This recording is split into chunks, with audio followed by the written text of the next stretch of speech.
Well, hello, everybody. You see who's all coming in here.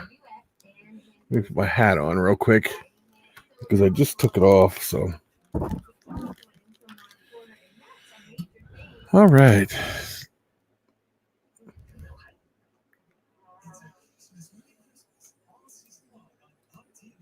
There we go. I don't know if anybody's in here, but we will soon find out.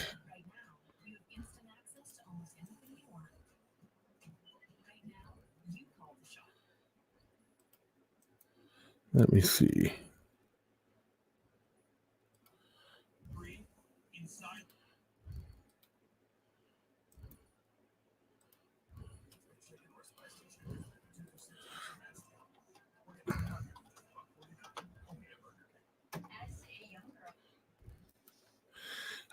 Native Crib, how are you? Deadly Tarantula Girl, how are you? Tanisha, Justin, how are you guys doing?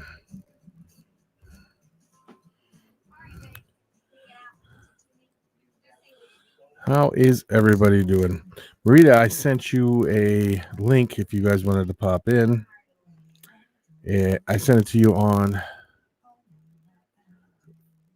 Instant Messenger, I believe it is. Juan said he'll pop in from Michigan Exotics. I sent him the link too, so we'll see if he pops in or not. And we'll go from there. If there's any trouble, let me know and I'll figure out how to get you guys in here. Got it. Working on it. Okay. Well, that's good, Tanisha. I'm glad you're doing good. Figure out how to there we go. There's okay. His husband, I believe. Mama's getting ready right now. She'll be out in just a second. Yep. That is fine. That is fine. So how's everything going on down there? Can't complain. It's cold, but other than that, good. That's good. That's good. Well, it was warm here today. It was actually 50 degrees here today. And normally it's cold, this time of year. But, So we got a spirit-hooded warrior back behind me. There's Jay Spider. Oh, hey, how you doing? Good. How are you? I'm doing good. I'm good. Last week, it went down to 14 below zero here already, so it's crazy cold.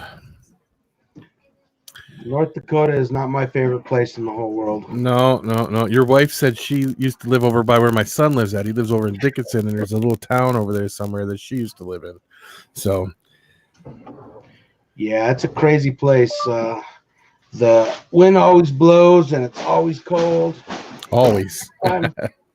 Summertime's hot, but it doesn't always stay hot. No, I would say 10 years ago or so, the summer, all summer long, it was only like 50 degrees. It was cold all summer. So it can happen. So you're north of Bismarck? Yes.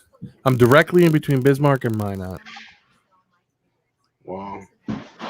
I've only ever been to Minot once. I've been up in that area. Bismarck, I actually have been there a couple times. A friend of mine just passed away this summer in July. Sorry to hear that. Well, thank you. But it was a crazy place. What do you think about the people there? They're different. Hold on one second. I'll tell you what I got a message here. I had to answer it real quick. Everybody says hi to you here, which I'm from Philadelphia, and nobody ever says hi to you there. But everybody here is always waving to you. My wife laughs at me because I'll be driving down the road and somebody will wave, and I'll get down to the next corner and I'll be like, "Oh, they waved." She's like an hour late. It's like that here in New Mexico too. Yeah. So it's the culture here is really cool. As diverse as the population of people is between Mexican and white and all other ethnicities, everybody's Native American. Everybody's pretty friendly towards each other. Yeah, I've been to New Mexico. Like I told your wife the last time she was on here, we were driving through. and I pulled into a gas station that was on the middle of the road. It was north of Albuquerque somewhere, and it was a road that went from west to east. It didn't go north to south, and it was a tiny little road, 2-lane highway. And I pull into this gas station, and it was a little wooden shack gas station. And we pull up, and I bet you 50 people came out of this gas station walking to the car. So I just left because I wasn't. There's no way 50 people needed to fill my gas, you know. And that was, I'd say, close to 20 years ago. But yeah, New Mexico is a strange place. The cool thing about Roswell is that we have people from all over the world visit here. yeah, You know, every once in a while you'll see a big band. What was it? Ozzy Osbourne was down here like a year ago. He was looking at a business here in town, and he was Instagramming that he was here. And so you see those big names come through here, but you don't hardly ever see them. The actual people.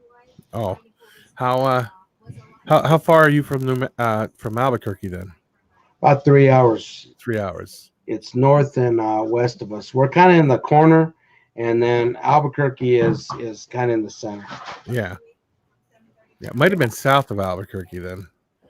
I'm trying to think. It was the road that went from east to west, though, because we were traveling from Arizona across, and we went towards the Texas area, that direction.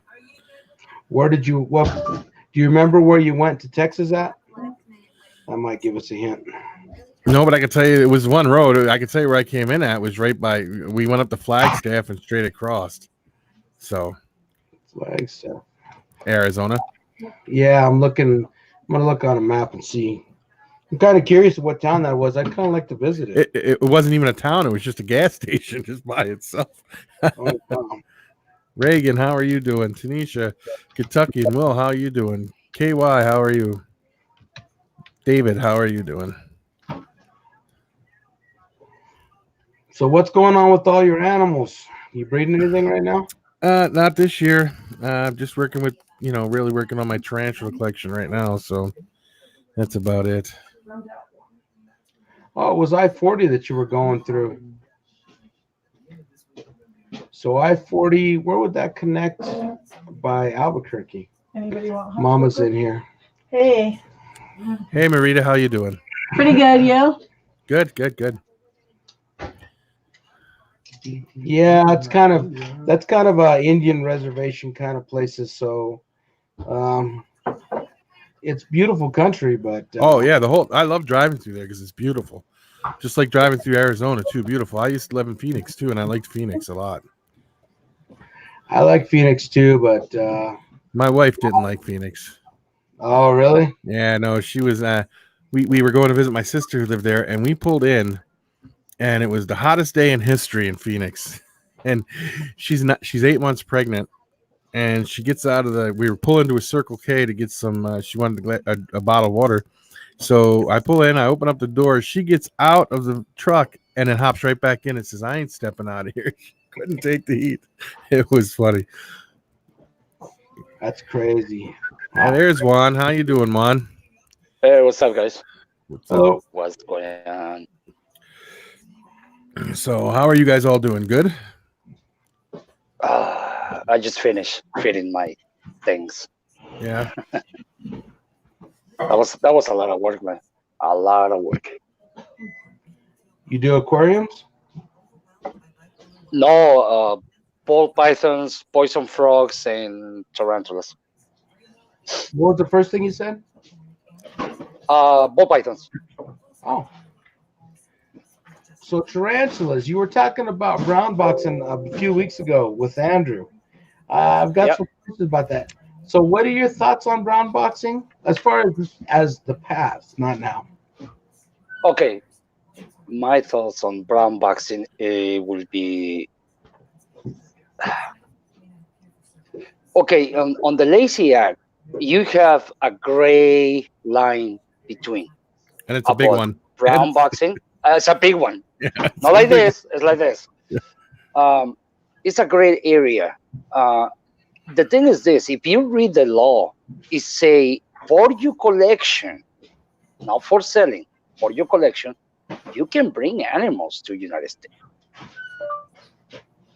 That's what it say. Now, on the brown boxing, well, if you think about it, we all brown boxing. I mean, not you, not the guys in the United States, but I'm talking about the Europeans, the ones they bring the actual animals from Brazil, from other countries that are not allowed to export any exotic pets. They doing it. Now, I'm not saying that it's good, but thanks to that, we have a lot of tarantulas in the hobby. If it wasn't for that, we would have what? Not the Mexican ones, not even the Brazilian ones, not even the Venezuela ones, not even the Colombia ones. So we will end up with the American ones. They're pretty much the Arizona, Texas, and all those ones. I'm not saying that it's good, but the problem is, and the main thing is, it happened to me, and I will hope that everybody is understand this. I was new in the hobby in 1997, so in the forums back in the days there was no web page, there was no arachnoboards, there was no nothing. There was AOL, if you guys remember. There was AOL group of hobbyists. So I met somebody that I thought it was right here in the United States. So he got subspecies Peru purple. I'm like, oh, okay, that's pretty good, because I saw somebody else selling them for like really expensive. So I was like, well, how much are they? He's like, well, they will be like $25, but if you buy more than 10, I will send it to you for $12. In that time, subspecies Peru purple, that was $75 each sling. So I was like, oh my God, that's super cheap. And then I told the guy, it's like, okay, yeah, no problem. So I sent the money before it was a MoneyGram or Western Union. That's it. There was no PayPal. There was nothing like that. So I sent them like that, the money. I didn't question where the money it was going. He got the money, and then he sent me the tarantulas. But this is the big problem. The big problem is he sent the tarantulas, and it took 1 week and no tarantulas. I'm like, what happened? So I contacted him on email. I still got the email, and I was like, hey, dude, I still don't have the tarantulas. And he told me, well, it takes 2 weeks to get from Poland to the United States. I was like, oh. See, and it wasn't like I wanted brown box. It just happened. So I was the first one in the United States to have a subspecies Peru purple back in those days. And it's not because we want to do it. Sometimes it happened, by chance. Well, the thing about brown boxing is people don't realize that most of our animals that are here in the U.S. were brown boxed at some point in time, especially the Australian stuff. And without have happening, we wouldn't have them at all.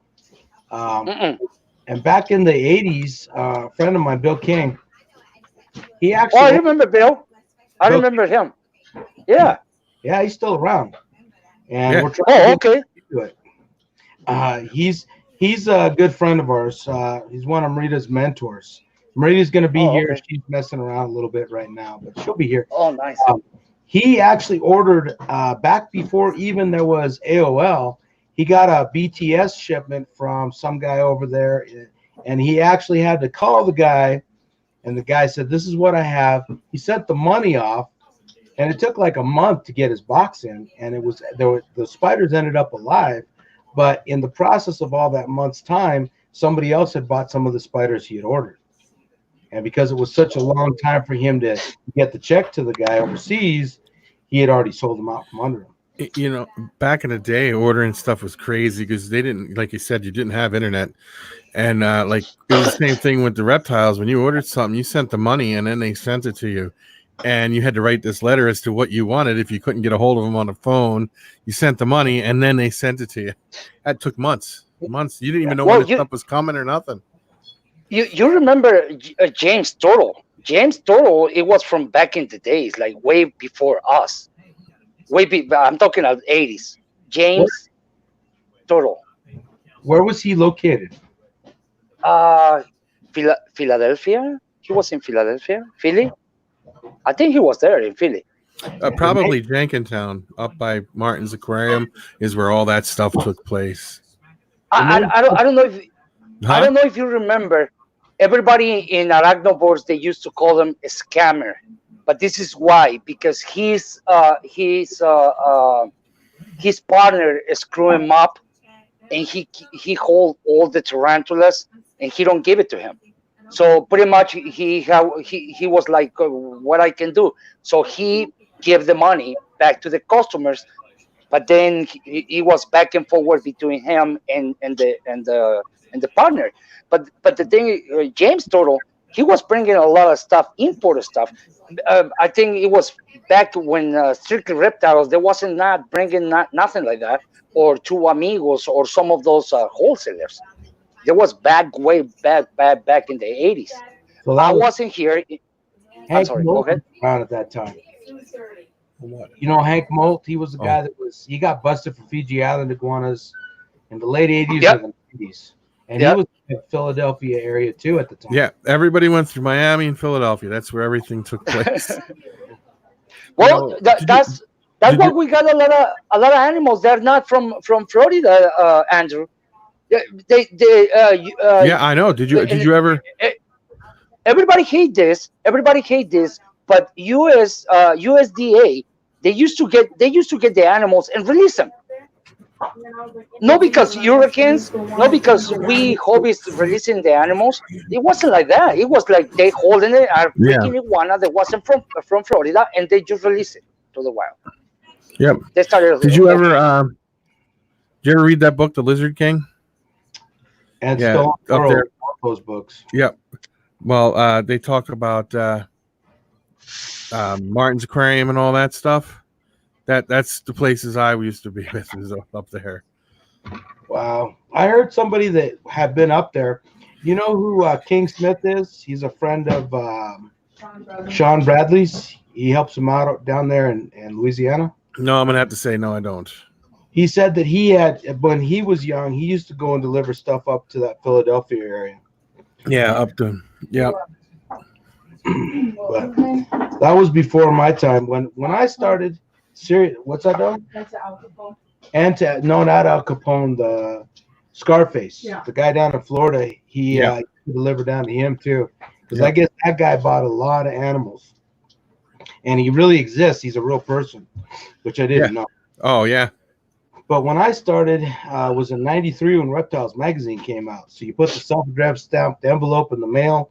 You waited 2 to 4 weeks and got a letter back. Sent your money off, and a lot of times you get a letter back with your money order saying, "I'm sorry, man, I'm sold out of that stuff."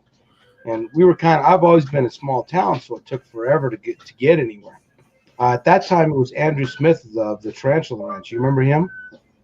Yes. He was a good guy. What made it easy for me is I could just get in the car and drive 20 minutes north of Philly to Jenkintown.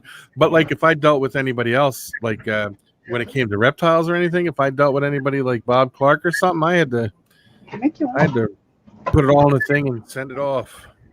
Well, that's the wonderful thing about being in New Mexico is we've actually got to meet Bob Clark several times at shows, and some of these famous people that we read about in the 80s and the 90s are kind of in the Texas areas.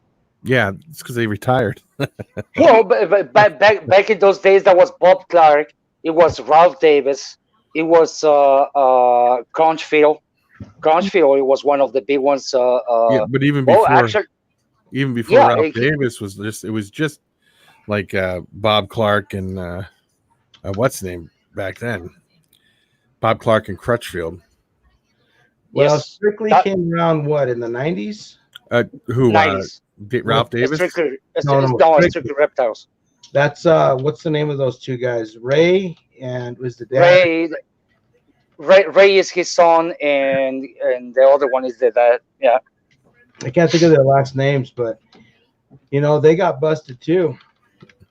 So these guys were running all these kinds of scams, and we've recently found out from some friends of ours in Texas that the U.S. Fish and Wildlife has been using the Lacey Act illegally, and they got busted for it. So yes, it's unfortunate, we've been put under such a scrutiny, and people are. Our biggest problem is that people don't like spiders, people don't like snakes. So for somebody that isn't into the reptiles or tarantulas to go and hear that a law is being put in place to make it illegal to transport tarantulas across state lines, as far as they're concerned, that's a good idea. The problem is that like Poecilotheria metallica and lots of other species, Brachypoma smithi at one time, they're disappearing out of the wild. So yeah, they're very. Okay. I got an opinion on that one on the pokies. My biggest problem is everybody try to help, and everybody's breeding, and everybody's giving away half of the clutch just to repopulate it. Okay, I understand that, and that's good. But there is one problem. The biggest problem of them all is the Indian government is giving the land, is selling the land to the locals, so that way they can destroy it and they can have corn and all the other stuff. So even if we try to do something good, it's not going to help. It's not going to help at all. No, same thing is happening in Brazil. You got to think past that point, though, is that eventually they're going to do all that to their land, and we're including Madagascar in there too, because we're another country that's just being destroyed. America. It's going to get to a point. And the African Congo. Yeah, they're right. Do you know the Celadonians, right? Yeah, it came from Brazil. Okay, guess what? That the same place. Looking in the GPS. Go and look into the GPS in the satellite images. It's burned. So if it wasn't for the ones that bring it to Europe and the ones that we have, the few that we have, if it wasn't for that probably that species will disappear. It will be gone. Now, I was wondering now, let's say I bought let's say I contacted, let's just say you were Deadly Tarantula Girl, okay? And I happen to purchase just a Alba pilosum from you. Can you technically send me a Poecilotheria in the box if you don't sell it? At this moment in time, I can sell them to you. Yeah, but Trump took down the Endangered Species Act. We can move to state lines right now. Yes. I knew he did that. Yes, but I don't know how long that's going to last, because it's now the U.S. Fish and Wildlife doesn't have it. It's the government agency you were talking about, the USDA. Yes. Are they the ones? The USDA. Yes. So they're probably going to put something in place, but hopefully we'll be able to put a voice in it, legislation, because the captive breeding, this thing that they're claiming to help save wildlife is actually hurting them, because, like he's saying, a lot of these species are gone out of the wild, and the only place they are is in captive populations. Well, most of the stuff we have here in America right now is all captive born anyway. That's stuff that's sold. Yeah. Almost all 90. Yeah. I'd say 99% of it. Very little of it comes from other places. So you have to remember the Europeans, they doing this since the 60s. Yeah. So most of the tarantulas, they even in the 80s we have those tarantulas. Even those tarantulas, they are captive breed. From those ones, we got the result of that. So that doesn't mean it's nothing from the wild. I mean, why are you trying to say that it's from the wild when it's not from the wild? It's not anymore. I don't see how another country can force the United States into saying, well, no, okay, we can't travel. These can't travel across state lines anymore. Anyway, it's all kind of, it's like a gray area. But Andrew, but it's about the money. It's about the money, because when you go and get a freaking permit, they say that you have CITES. Let's say that. Okay, you can export anything.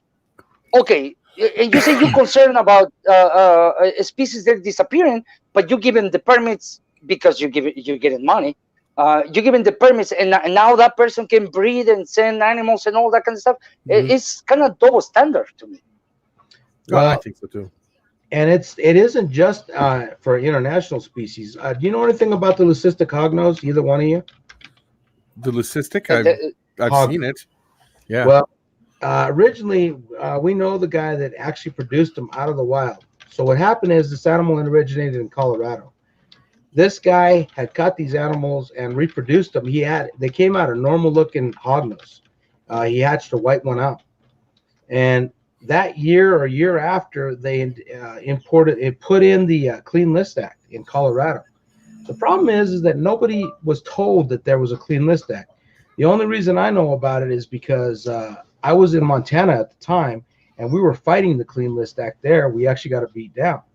Well, they quietly put it in place in Denver, and there's a lot of politics here. But basically, what happened is the Denver Zoo found out this guy had them, so he contacted U.S. Fish and Wildlife because he was selling them across state lines. Well, when they clean listed them, basically they said any native species in Colorado is now an endangered, a threatened species. Which, if you've ever hunted in Colorado, one of the most common snakes that you find there, if you're out snake hunting, is hognose. They're very common there. Yep. So what they did is they stung him. They waited. They made him. They set up a couple buys. Got him to send him across state lines, and he sent them and got busted. And after that happened, the Denver Zoo was involved with that. They ended up with the animals, because when the U.S. Fish and Wildlife picked him up, they took everything he is to the zoo. He had some other stuff too. He had some venomous stuff. And was this about 11 years ago or so? It was about 2007, I think. So yeah. 7, about 10. Yeah. Okay. Yeah. Yeah. So at that point, the U.S. Fish and Wildlife. I remember when he was talking about how he was so excited that he was saying next year is going to be the year for the white hognose. Yeah. Yep. Well, so the Denver Zoo ended up with the population. They convicted him, and then all of a sudden, those animals that the zoo had, because some others had been moved to other places, of the either the hets or the leucistics. The Denver Zoo, we found out from a guy that does hognose over in Lubbock. He said that they traded those leucistic hognose to another zoo in like Nebraska. The zoo got in some financial difficulties, and what they did is some guy came in and said, "Tell you what, I'll build you a new building, but I want those leucistic hognose." And they agreed to it. And when they handed those things over to them, at all this time, the U.S. Fish and Wildlife has been saying, if the leucistic hognose ends up anywhere in the United States, we're going to DNA test it, and if it's one of these, you're going to go down for violating the Lacey Act. So all of a sudden, about 3 or 4 years ago, this guy ends up with all these leucistic hognose. Now they're legal. Meanwhile, our friend's in federal prison. No, he was in there for 2 years. Wow. But they sent him to jail for 2 years for Not reproducing. Federal prison. For reproducing. Well, you remember Crunchfield did his time too. Yeah. And so did Hank. So Yes, he did. So did Van Nostrand. Van Nostrand. That's the name of Strictly Reptiles. They all did. Yes, Ben. Yep. No, it's crazy. So, and this was the problem with all this is if he would have declared them, if he'd have known about the law, he could have said, all right, I got these hognose. They're now in captivity. I got them before the law was instituted, and I'm reproducing them. And he would have been in the clear. They would have. But because he didn't know about the law, because it was not like It was hush hush. Yeah, they didn't allow him that opportunity. see, I remember, Andrew. I just show you a paper that I got from Michigan State. I have to say how many frogs I have. Yeah. And what kind of frogs I have. Yeah. And if I'm gonna sell it, I need $100 permit to sell it in the shows. They are pumilios. They live in Costa Rica and Panama. If somebody release those pumilios right here, they will die. Yeah. 60 degrees, they will die. That's That's like ridiculous. anything here. There's nothing here would survive a whole year here at all. Where I'm at. The Van Nostrands we're talking about is the owners of Strictly Reptiles. Ray Van Nostrand, I think, was the dad, and Mike Van Nostrand was the son that took it over after Ray went to jail. He got busted. The dad, I think, got busted for drugs. And he actually was a big tarantula guy. He really liked tarantulas, so he brought a lot of them in. And Strictly had a bad reputation for having basically like bringing in parasitic ridden wild caughts and flipping them immediately and all that stuff. And we've worked with them in the last few years, and they've really kind of got on more of an environmental side. And we really like what they're doing. Now, just for the record, we're not. No, like no. dragging Yeah, shit no, we. through the mud or. No. Yeah, because these Yeah, guys, they're really my hero, because some of the stuff they brought in, like I've said, wouldn't be here without them. Exactly. No. They took the risk, and we ended up with the bounty. 40 years ago, 30 years ago, 35 years ago, they had people would go into them pet stores and they would get shipments in that were for special people, and they would come in and them things would be disastrous looking, the animals. And, they would have to take them home and they'd be all sick and they would have to work on them to get them going. But then once they got them going, now they're here. And like you said, they would not be here if it wasn't for people like that. Well, and here's the ugly truth about it. Did animals die? Yes, course. Absolutely. But unfortunately, that was part of the learning curve. And I don't mean to sound inhumane or like I don't care about those losses, because, of course, they're a huge tragedy. But unfortunately, the human race is destroying the environment. Some of the animals, and if you've never read David Tracy's book, The Invisible Ark, please buy it. Please read it. It really explains well the conservation aspect of keeping these animals in captivity. And so, unfortunately, when we first bring a species into captivity, Python regius, take the ball python, for example. When we first got them, we weren't doing very well with them. And look what we can do with ball pythons now. I mean, it's considered a beginner snake. And so as we damage the environment, some of these animals will not have a place to live in the wild in the foreseeable future. When you first remove a species from the environment, it takes time to learn how to care for them, how to reproduce them exactly. If they're having some type of respiratory problem or anything, it takes time for us to figure that out. Sadly, animals are lost in the process. So we need to be bringing these animals in so we can learn all that stuff. Yeah. When we used to get the ball pythons into the pet store, you'd be surprised. Half of them wouldn't make it because they'd come in a big box. They would be dehydrated. I have an opinion on that on the ones in the pet store. I don't know if you know this, but most of the ball pythons that you see on the pet store, they're from big breeders. Yeah, but not when I was doing it. It was they came right in on a big box from overseas. No, I know. No, but I mean, like now they're like pastels, bamboos, and all those ones. They're from the big breeders because they don't want to put a $200-$300 ball python on the show. Why I know this? Because I know big breeders right here in Michigan. They just go and take the cheapest stuff and take it to the pet stop, to the pet store, and they say like, that's it. I don't have to deal with it. Yeah. And I think one of our friends is a big breeder, and he does the same thing.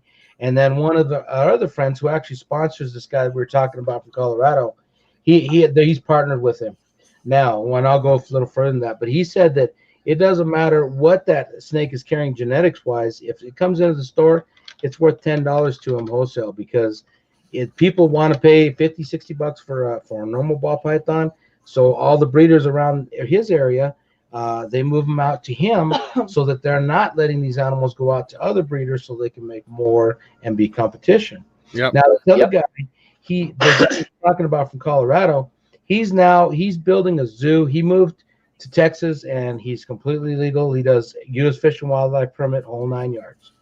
And his biggest gripe, the last time we talked to him, was a friend of his was importing some kind of venomous, like an etches or something.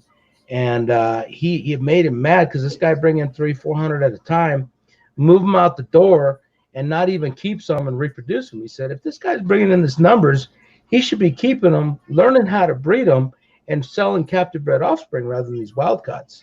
Mm-hmm. And you know, the true people like us, that's our big thing is we want to captive reproduce these things and offer them to the public so that they don't have to worry about those infections and all the wild caught diseases. Or hurting wild populations. Yeah. It's the same thing with the 90s. In the 90s, we don't have no technology like now. We have heat tapes. We got regulators for heat. We used to get a light bulb to heat up the one corner of the freaking tub. Yeah. Oh man, that was horrible back in the days, and people don't understand this because now you got technology, you got people that will teach you, they can help you.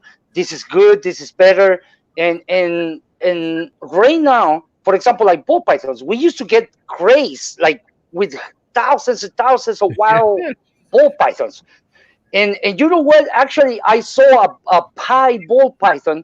And a guy is like, no, I don't want this one. I'm like, oh, that's pretty. And you know what he say? He said, like, no, that's defective. Yeah, you know, back in the days, that was defective animals. You know, I often wondered when we used to get the crates in and we would go through them. I'd often say to myself, I wonder how many people now. This is what I think now, not then, but now I think to myself, how many morphs came through that people didn't know and they just went into a pet store or they didn't care about and died off or something that we don't even have now. Yeah. Look at Bob Clark. Bob Clark was sitting on yellow bellies for freaking 7 years. Albinos too. He sat on them forever.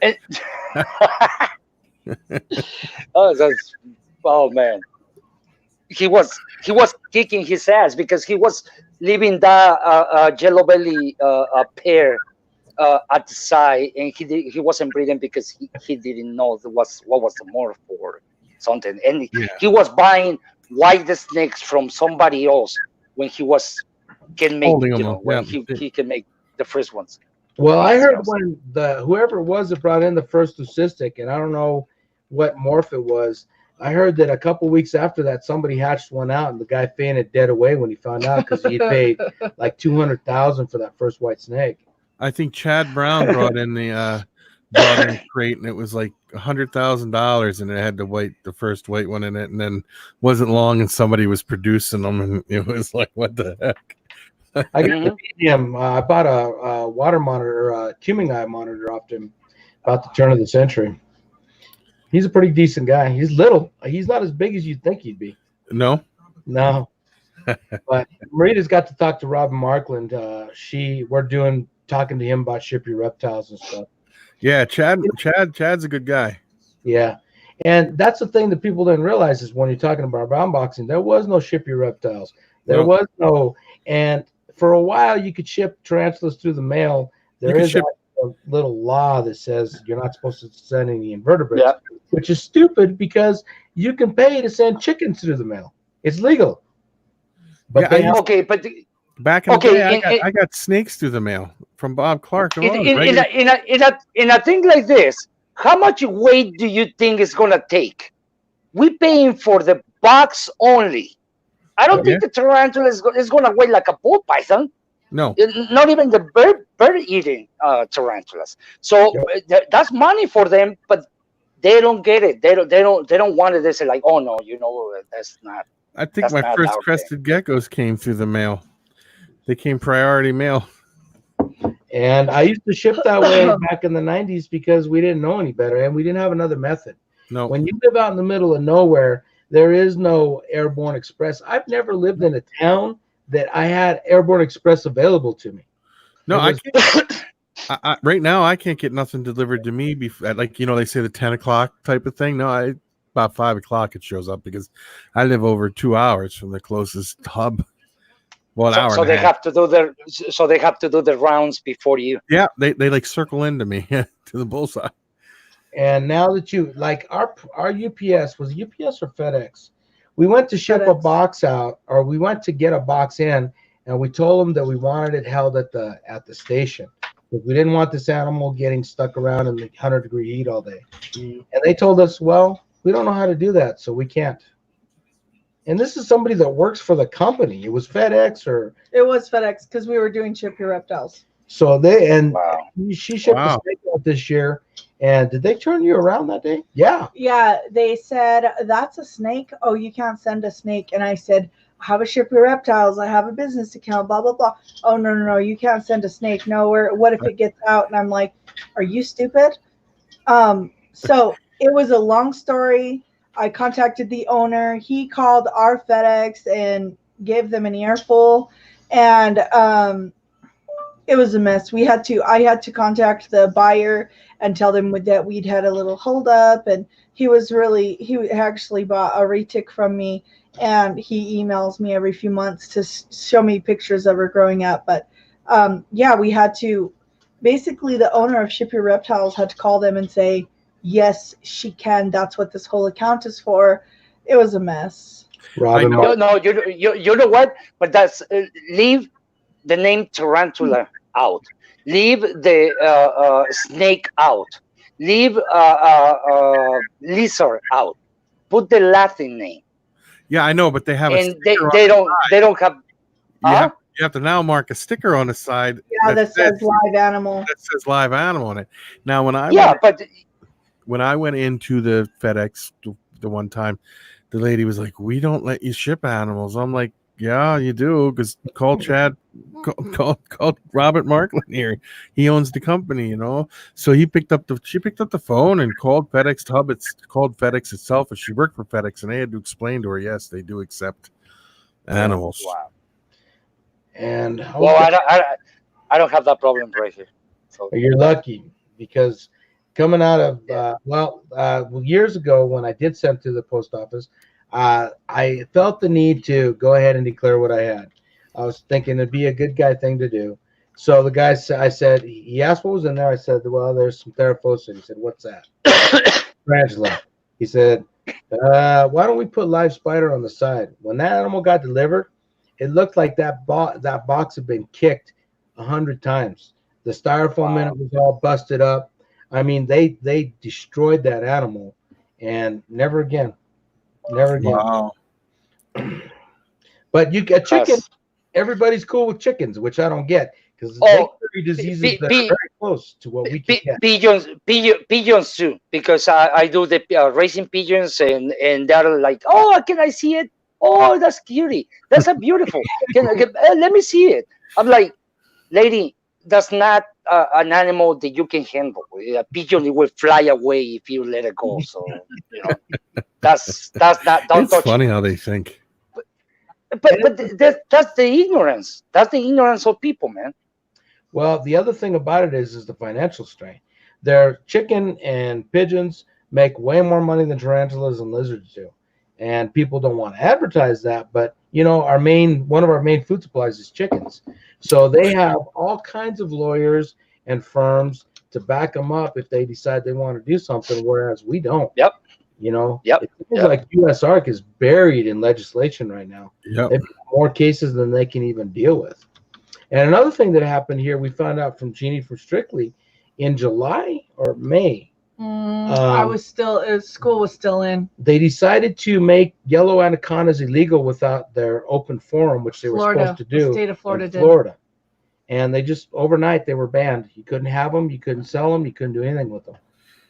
So right away, overnight, you're in violation of their law. That's crazy. And it's unfortunate that this is what we're dealing with, but it's a continuous fight, and it's never going to end. But you know what? I think like countries like Mexico, that you need cities to import and export animals. I think that would be better if everyone can be open to everyone have cities, just like Mexico. Let me tell you why. Because over there, if you can go to the Secretary of Agriculture and get the serious paperwork, and you don't have to specify what animal you want, and you just go to the importer exporter and you just get the animal. That's it. And you show the paper, and that's a year. That's not I need to go and see your facilities and all that kind of stuff. It's nothing like that. And the thing is this: if we get a permit, we will pay for the permit. That's fine. I don't care. I don't mind if they told me like, hey, you need a permit from to get serious, let's say, for ball pythons. Okay, I will go and pay it. Why? Because that way they stop bothering me and they stop passing these stupid laws. And I'm sorry, but that's the way I see it. And what you're saying is exactly what it needs to be. Is we need to be self-regulated instead of having the USDA and the U.S. Fish and Wildlife and the city ordinances come in. We should have our own set of rules set up nationwide to cut this stuff down. And the other thing is you got to consider how many people drive drunk every night. And if that's the case, when they're telling us that one person got killed by a snake, so they should make them nationwide illegal, how come drinking isn't illegal? You got a good point. You can't have one person just ruin it for everybody. Like I said, if we don't regulate ourselves, and Big Brother has to come in and regulate it, you won't like it the way they do it, because they take everything and then you have to fight to get little back at a time. Yeah. I think if the government made money on it somehow, I think that would change. You know, like if local governments made money on it, it would totally change their opinion on everything. Like if they made you get a permit every year for like $100 or something, and they were keeping. That's what I'm saying. Like serious, they were making almost money like serious. Yeah, if they were making money at it, I think they would change their mind on like outlawing stuff because they could be making cash on it. But there needs to be a middle ground too, because it used to be like a $5 permit you could get venomous in Florida, and then all of a sudden it became $20, and then it's $100 per animal. Yeah, it'll get to a point where it's unaffordable for anybody. You gotta, there has to be a middle ground for everybody. Okay, we want them to make money, but we want to be able to make money too. Because I don't know if you know, but PACFA came into Colorado on top of everything with their clean list laws. This person, I don't even know who it was, decided that they were going to start regulating animals in Colorado. So now, if you want to if your kid has a hamster and they want to sell it on anywhere, which used to be Facebook, a few months ago, then they have to spend $300 for a PACFA permit. It doesn't matter if it's a goldfish or a Komodo dragon, which I'm just talking about price wise. Yeah, you have to have this $300 permit, and at any time, PACFA can come into your house and say, "I want to see what you have." Not to mention, they made having snakes in snake racks illegal, even in snake breeding and in pet store facilities, because they said every animal needs to have their own enclosure with a light. Yep. What? Yep. Colorado Otherwise, law. it's inhumane. Wow. did you see what they passed a couple weeks back in New Hampshire, right?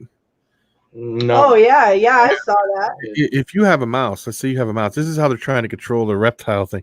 Let's say I went and bought a mouse at a pet store. I had to fill out a form. I have to take that mouse home, and if they want to come and see that mouse and I don't have it, I better have answers as to where it went.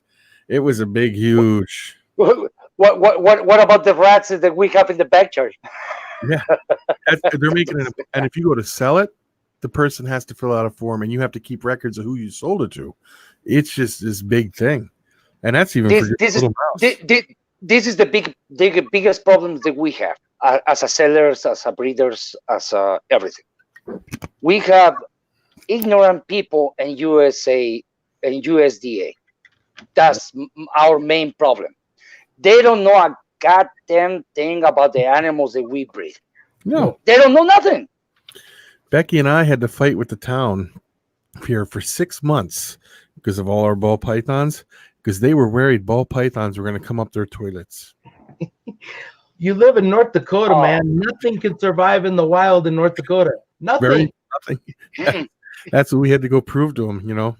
We had to take down cages to show them what we had them in and everything, so they could know that they were. Then they tried to pass a law saying you could only have one of every animal, or I think it was four animals, in your house as pets.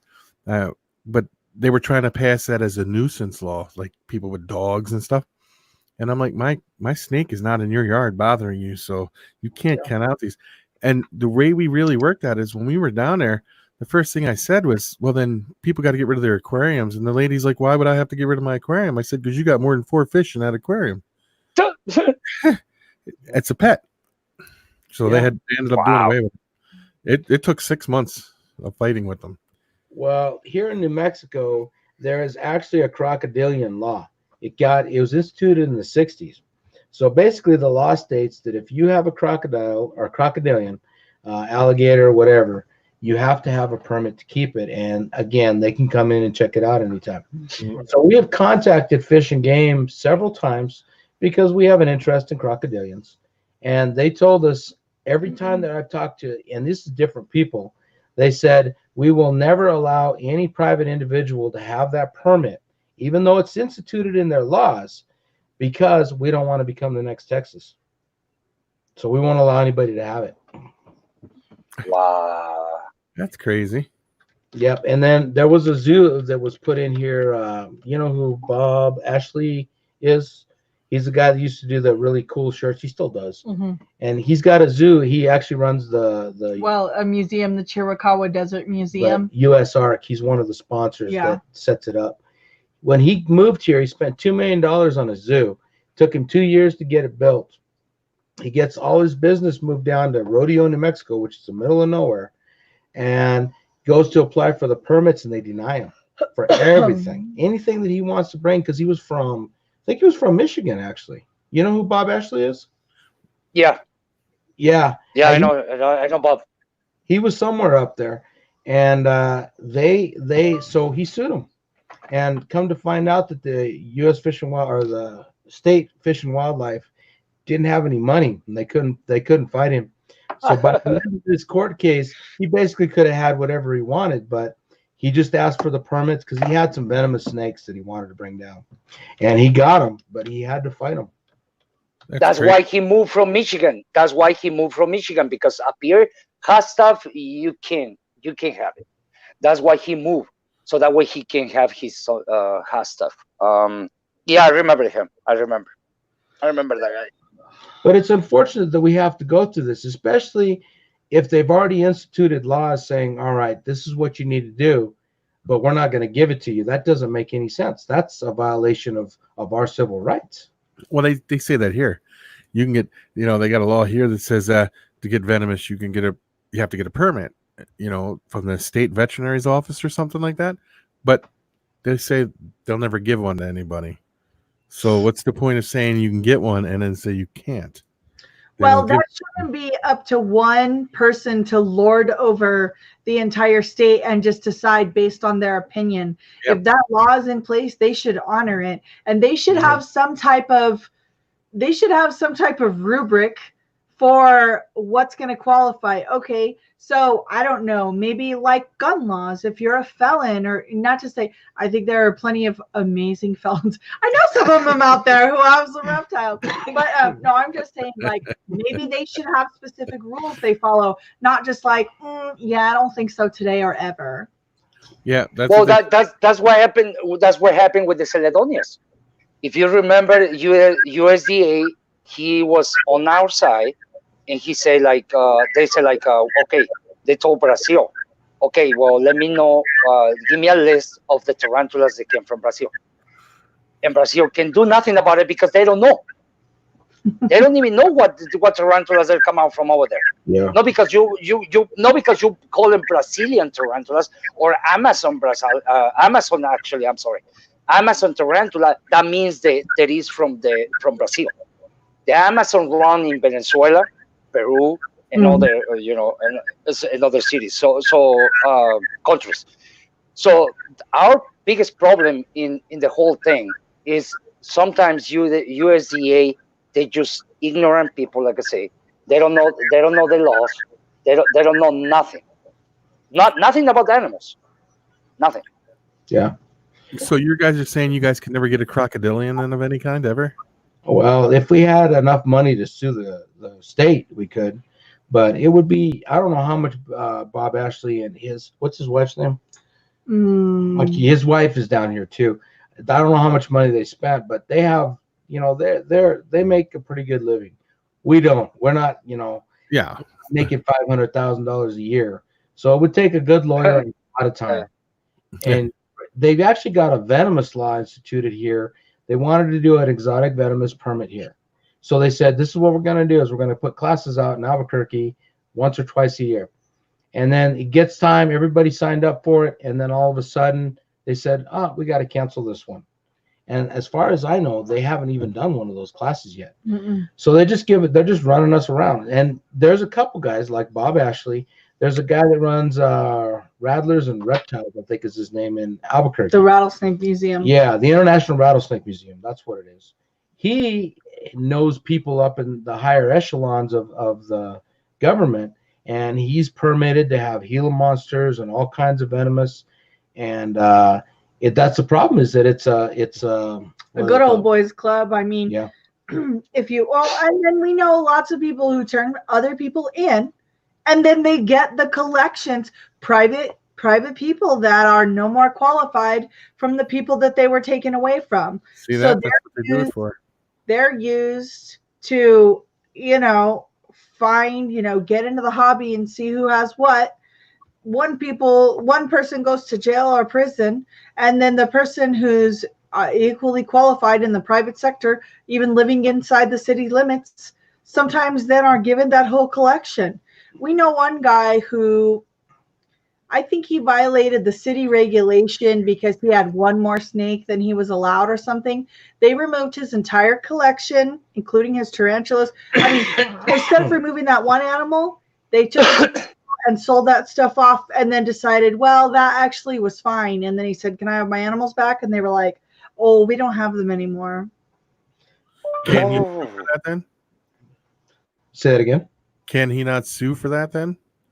It's you have to have money to sue. Yeah, it sounds like a great in theory, but until you go to a lawyer, and we've talked to lawyers, and they say, well, you're going to need $5,000 up front, and then it's $300 an hour, and it's probably going to take 5 years. So you're looking at about $50,000 to $150,000 that you say, well, maybe we just won't do that animal. It's difficult. Yes. And you told me the only way for us to win on this battle is to start pushing lawyers to buy reptiles. Well, so that way they will be on our side. Hopefully, what you need to do is you need to find a way that what Andrew said exactly is you need to find a way that the government can say, oh, this is how we're going to get our cut of the cake. And nobody's figured it out yet because it hasn't been enough money. I don't know if you know, but the state of Texas made it illegal to road hunt anymore. For about 2 to 5 years, it was illegal. Mm-hmm. And the people that are in the state, because there's a lot of money that goes in and out of that state for animals, went to the government and said, we actually depend on this money from people coming in and collecting animals for our businesses. And that's how now you've got to wear a special like a reflective vest, and you cannot road hunt. You actually have to pull over on the side of the road. So here's what I think we can do to combat some of this. Educate the public for free. That's the point of our YouTube channel. Yeah. So a lot of this is based on over sensationalized media. Oh, snakes are evil. They'll kill you. Tarantulas are going to kill you. No one should have them. If you ever see them, you should kill them. A lot of people have terrible misconceptions about reptiles, about invertebrates. And the truth is that obviously human is the most dangerous animal. And so I feel like showing people the animals, teaching people about animals, doing it in an interesting and free way, YouTube, to help dispel those myths on the broadest scale possible. That way, when government agencies come in and say, we're going to ban snakes, people don't go, oh yeah, snakes are evil, let's ban snakes. Mm-hmm. People go, well, wait a minute. I know people who keep snakes as pets, and they're actually really cool. They're hypoallergenic. They can live in an apartment, blah, blah, blah, blah, blah. Dispelling those myths as on like community and nationwide levels, I think that's going to be the key for overturning a lot of this, because a lot of this, the ideas and beliefs about reptiles are based on misconceptions. They're based on fears. They're based on myths that go back since the dawn of time. I agree. Yeah. Education is the key. But there's, every day you have to, you have to think about how you're going to be combating these laws that keep pushing us down, and you got to try to find a way to, like she's saying, put a positive spin on it so that people aren't so terrified, or Just this so guy against. this guy or this gal that killed herself with the 7-foot retic. Which one? Yes. For a second. Okay. That could be horrifying, because the rule is with anybody that keeps big snakes, if it's over 6 foot long, it doesn't go around your neck. Never. Apparently, this person did not know that or practice it, and there's no reason it should cost all of us when we already have rules instituted on snakes of that size. Like us, we've got 16 to 18 foot retics. We don't ever do that with just one person, and rarely do it with just 2 people. You've got to have enough people to manage that snake just in case something happens. There was a guy, that had Baby. You remember him in Reptiles magazine? He had like a 26 foot long Burmese python. Weighed 400 pounds. I know exactly who you mean. Yes. Yeah. I can't remember his name though. Louis Dodano. And he was up in your area around Michigan somewhere. It was up here. And he got tagged by a retic, a big retic, and somebody was watching him, and they ended up having to kill the snake because that snake almost got him. Yep. I think it made him heart stop it, didn't it? Didn't they have to do CPR to bring him back? He was in pretty bad shape for a while. I don't know. Yep. I read the article, but it was years ago. You know, that's the other thing about this day and age, is that you get so many people talking about the way things are and the dangers of them. They read it on Facebook. Nowhere did they pick up a book that somebody took the time to type out, had it peer reviewed, and then published, which cost thousands of dollars, so that somebody else could go and say, well, that seems reasonable, or that doesn't seem reasonable. Now you can go on Facebook, find somebody that has your opinion, and say, I read it online, so it's the truth. Yeah, everything online is real. And this is the problem. Another problem that I see, like for example, like us making a videos, we have to be responsible. Yes. I'm sorry, but making jokes with the retics or ball pythons or something, it's not gonna help. First of all, having one guy with a P Metallica walking in your hand because you think it's cool, that's not. You see, like all these stupid videos they started putting on it. It doesn't help because people, USDA and other agencies, they using it against us. Yeah. And it's unfortunate that the other thing that does is it creates more fear where there's already fear.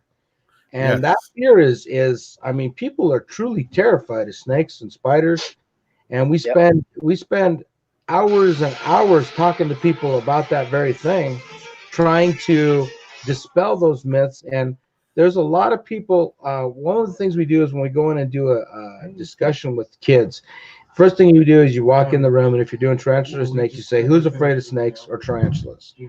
And almost everyone in the room always raises their hands. You got some little Andre kid in the corner with his arms crossed. He doesn't do anything.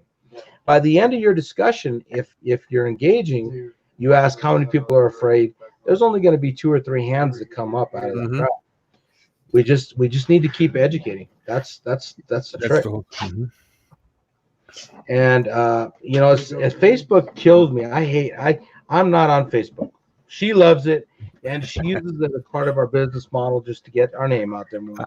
But the stupid stuff that I see on there every day drives me nuts. So she was just saying that Miguel did that with some retics, scared some people. Yeah. Which I hadn't seen. That's the same thing I told Andrew the other day. You know what? I watched the video. I'm like unfriend and unfollow and undo the whole thing, because you don't do that stuff. You don't do that shit, man. Come on, what the hell are you doing? Especially, first of all, he's Mexican. You know, don't do that kind of stuff, man, because you're pushing it for us to be crazy, and especially like I said, the USDA is using these freaking videos. And I said the last time, and I will say again, He's doing it wrong. He's doing it for the viewers. He's not doing it for the education. Well, the other problem with those pranks or stunts where you're taking animals and scaring people get hurt. The animals get hurt. And I have a lot of people that come up to me at shows and say, hey, I'm scared of tarantulas. Can I hold one? No way. I'm not. What are you going to do? Throw my tarantula if it moves? And so I'll tell them, well, since you're afraid of it, come over here. Let me do some things. And I don't just say no, I will hold it and show it to them. And then by the end, they might want to kind of reach out and touch it a little bit. But if you put a tarantula on someone who's already afraid, what are they going to do? They're going to Fling it. Yeah. And I'm like, freak out. I care more about my animal than I do you having a cool experience that you can put on Instagram. Yeah. And so when I saw that Miguel did that, I was really disappointed.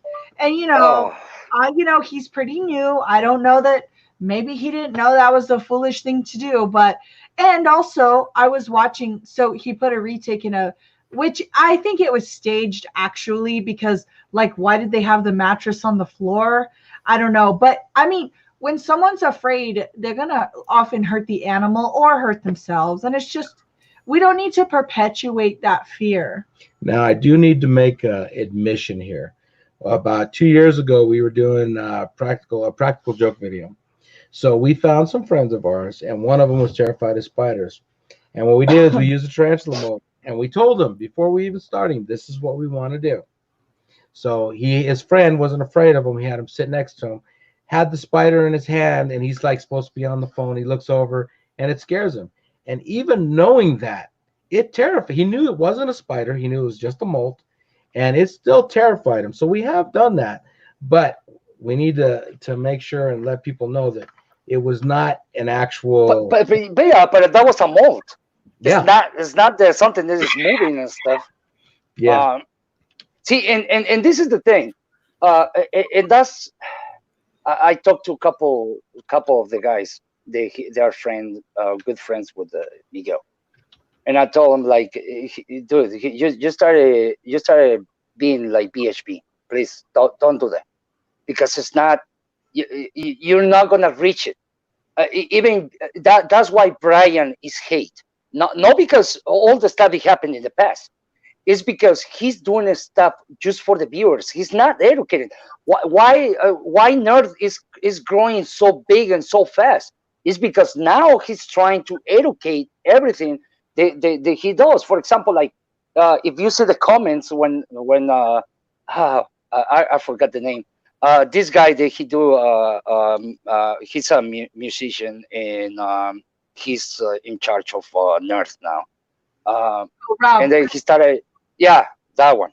And he started going, ball pythons, ball pythons, ball pythons. I'm like, oh, somebody got Kevin drugs. And then he sent me a private message. He's like, oh, come on, Juan, don't say that to the people. They're gonna think that we're doing good drugs. I'm like, dude, stop handling the animals like that. What the hell is wrong with you? But he know I was joking. Jeremy's a good guy, though, man. I like Jeremy. Oh, he's and if you guys remember, Jeremy, it was one of the old ones in 2006 to making videos. Jeremy, and how do his last name's like Torgelson or something? He works for Kevin or for Brian? Kevin. He works for Kevin now. Yes. I know him. He's the one. Let me tell you, he's a really good kid. Yes. Yes.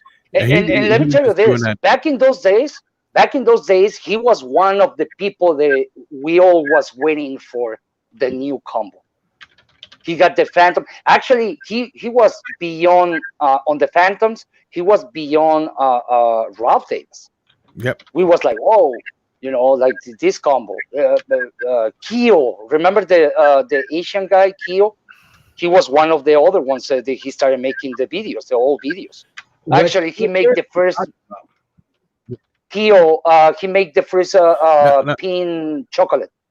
But when was all this stuff going on? What years? 2006. See, I didn't do in 2006. We were we weren't even really getting much on the online. She was terrified to be online. Okay, I was so against getting on YouTube. That was all him. So we didn't start till about Don't blame him. Don't blame him. But now Don't blame people. What do you I got? know. 60,000 subscribers almost. We're growing. Yeah, I know. I heard somebody came to me the other day and was saying that Brian Barczyk, and I like Brian. I've known Brian for a long time, and he was saying that Brian, a lot of problems Brian was having was, he would go in and intimidate the animal to get the animal to strike at him, and Chewy would do all that. So he said he wasn't doing that no more. But now his son has that one Bad Choice Noah, and they do it on there and not on his channel. So, and I don't know. I say they're his animals, I'm not saying anything bad because they're his animals. You know what? This is how I deal with people. I buy animals from that person. That person messed up. I don't buy any more animals. That's it. I'm not gonna talk stuff about it because Andrew. I got a scam by. I don't say a scam, but pretty much I feel really pain when we got the desert. Do you remember? Oh, yeah, the desert couldn't breathe. That was the first girl. The first girl desert ever sold. Yeah. Nobody know that gene didn't produce nothing. That was big money back then. And me and my friend Mike, we got it from. He was in Chicago, so we got him from a stand. That was the first. They created that one, and even I say his name, but that's because he don't live with us in Earth anymore. But I got a really good one with caramel albinos. But you know what? I don't deal with those people anymore. I don't. I don't talk smack about them, but I don't deal with them anymore. For example, I said. The desert thing was just huge. I don't know if you guys remember that. Do you, Marita? I still have a desert. I use it as a dancing snake. Yeah. Oh, but do you remember when they first came out, though? No, that was before we got serious into it. Oh, man. I remember when the desert. I knew it was big. These people promoted this animal as the next big thing, and they were showing pictures of it, in morphs and all, and they were like, "It's huge, it's huge." I told everybody. They never told anybody that it didn't. These people didn't tell anybody that it didn't. The females didn't produce, and I told me and Mike. We told the whole history about how we get the animal and stuff like that. Yeah, you guys they did don't after that. Care. Yeah. Oh, I almost got kicked out from. I'm sorry, I called it the bullshit league because that's what it Bush was. League The Breeders' Club. I remember. But dude, I got so much BS from Chad and the other one because they were invested on the morph. I'm like, dude, you invest one quarter of what I invest on that animal. So don't tell me that you're gonna lose money if I keep saying this. Yeah, and that was a big problem. If the female bred, she died. So it was a big thing. Yeah, I remember. Yeah, ours is a male. We actually have some stuff that's carrying the caramel albino gene. We've got one that's carrying a xanthic and caramel albino and pied and clown, and they're two different snakes, two males. So we're trying to get. We ended up with a caramel albino pair that we bought a friend out, and we got his freezer from him, and unfortunately that freezer was his very first clutch of caramel albinos. Every single one of them he had to put in the freezer because they were so twisted up. Now you see mine. In mine, that was 2000 when I get my first pair of heads. Wow. You see mine. It was close to $30,000. Yeah, and you can calm that kinking down a little bit by the temperatures you incubate them at, but it's still not a cure-all. So no, you know what? How you're gonna be successful in caramel albinos? I know that. Head to head. That's it. Yeah. It doesn't matter the temperature. Temperature is not. It's not gonna help you at all. If you do head to head, you're gonna be fine. If you do a visual to head, you're gonna get screwed. Well, what I'm looking to do out of those, she's not really into those guys. Those are my pet project. I want to produce, and this is I guess it's not really a big secret now. I want to produce all of the axanthics, the TSK, the VPI, and I want to produce a true ghost off of and as much of an axanthic as I can make. So all I'm looking for is that one gene really out of those two snakes, because that's I think that's a TSK axanthic, and we have VPI axanthic too. Yep. But we've got to breed them out and then produce the axanthics and then put them together, get the heads. And so it's just a long project. I don't want to produce caramel albinos. If we're going to do that, I just do the, is it called the Desert Ghost now that looks like the caramel albinos? That's a ghost. No, the ultra male. The ultra male, yeah. Yeah. Oh, actually, I produce gravel, Enchi gravels head ultra males. So really? yeah, so I put a couple males for sale on the more market. But the thing is this: ultra males, yes, you get similar color, but on the caramel albinos you get the purples. Really? You get the purple out of the combos. So out of Phantom? I'm sorry? Isn't a Super Phantom purple? A Super Phantom ball python. What do you mean? Isn't it a purple snake? Yes. That's it more changes. It changes every as it grows, though. No, with the caramel albinos. No, I'm talking not with caramel albinos. I'm talking about the one he was just talking about as they get older. The ultra male? No, the super phantom. It changes color as it gets older. Oh yes. It changes. You using okay? There is some babies. Yes, there is some animals that you can use the shape of the animals. For example, like let me show you something. I got it right here. Hold on. Actually, I got it right here from the picture. Oh man,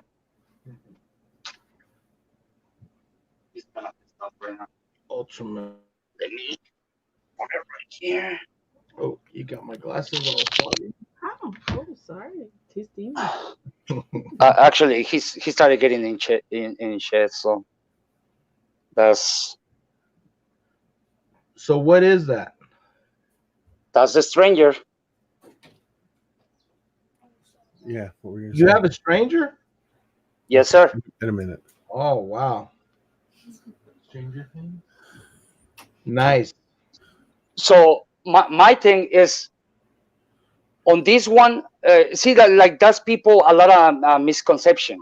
When you get these kind of animals, they got the shapes and the aliens and all the you know the pattern variation. Yeah, pattern.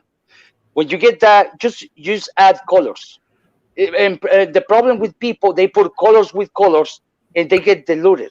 And I said they get diluted after time when they get older. So if you keep, for example, like caramel albino with, you ever see caramel albino pies? Never actually seen a caramel albino live except for the ones in the freezer. Oh my God, man. They're beautiful when they're older. They're beautiful.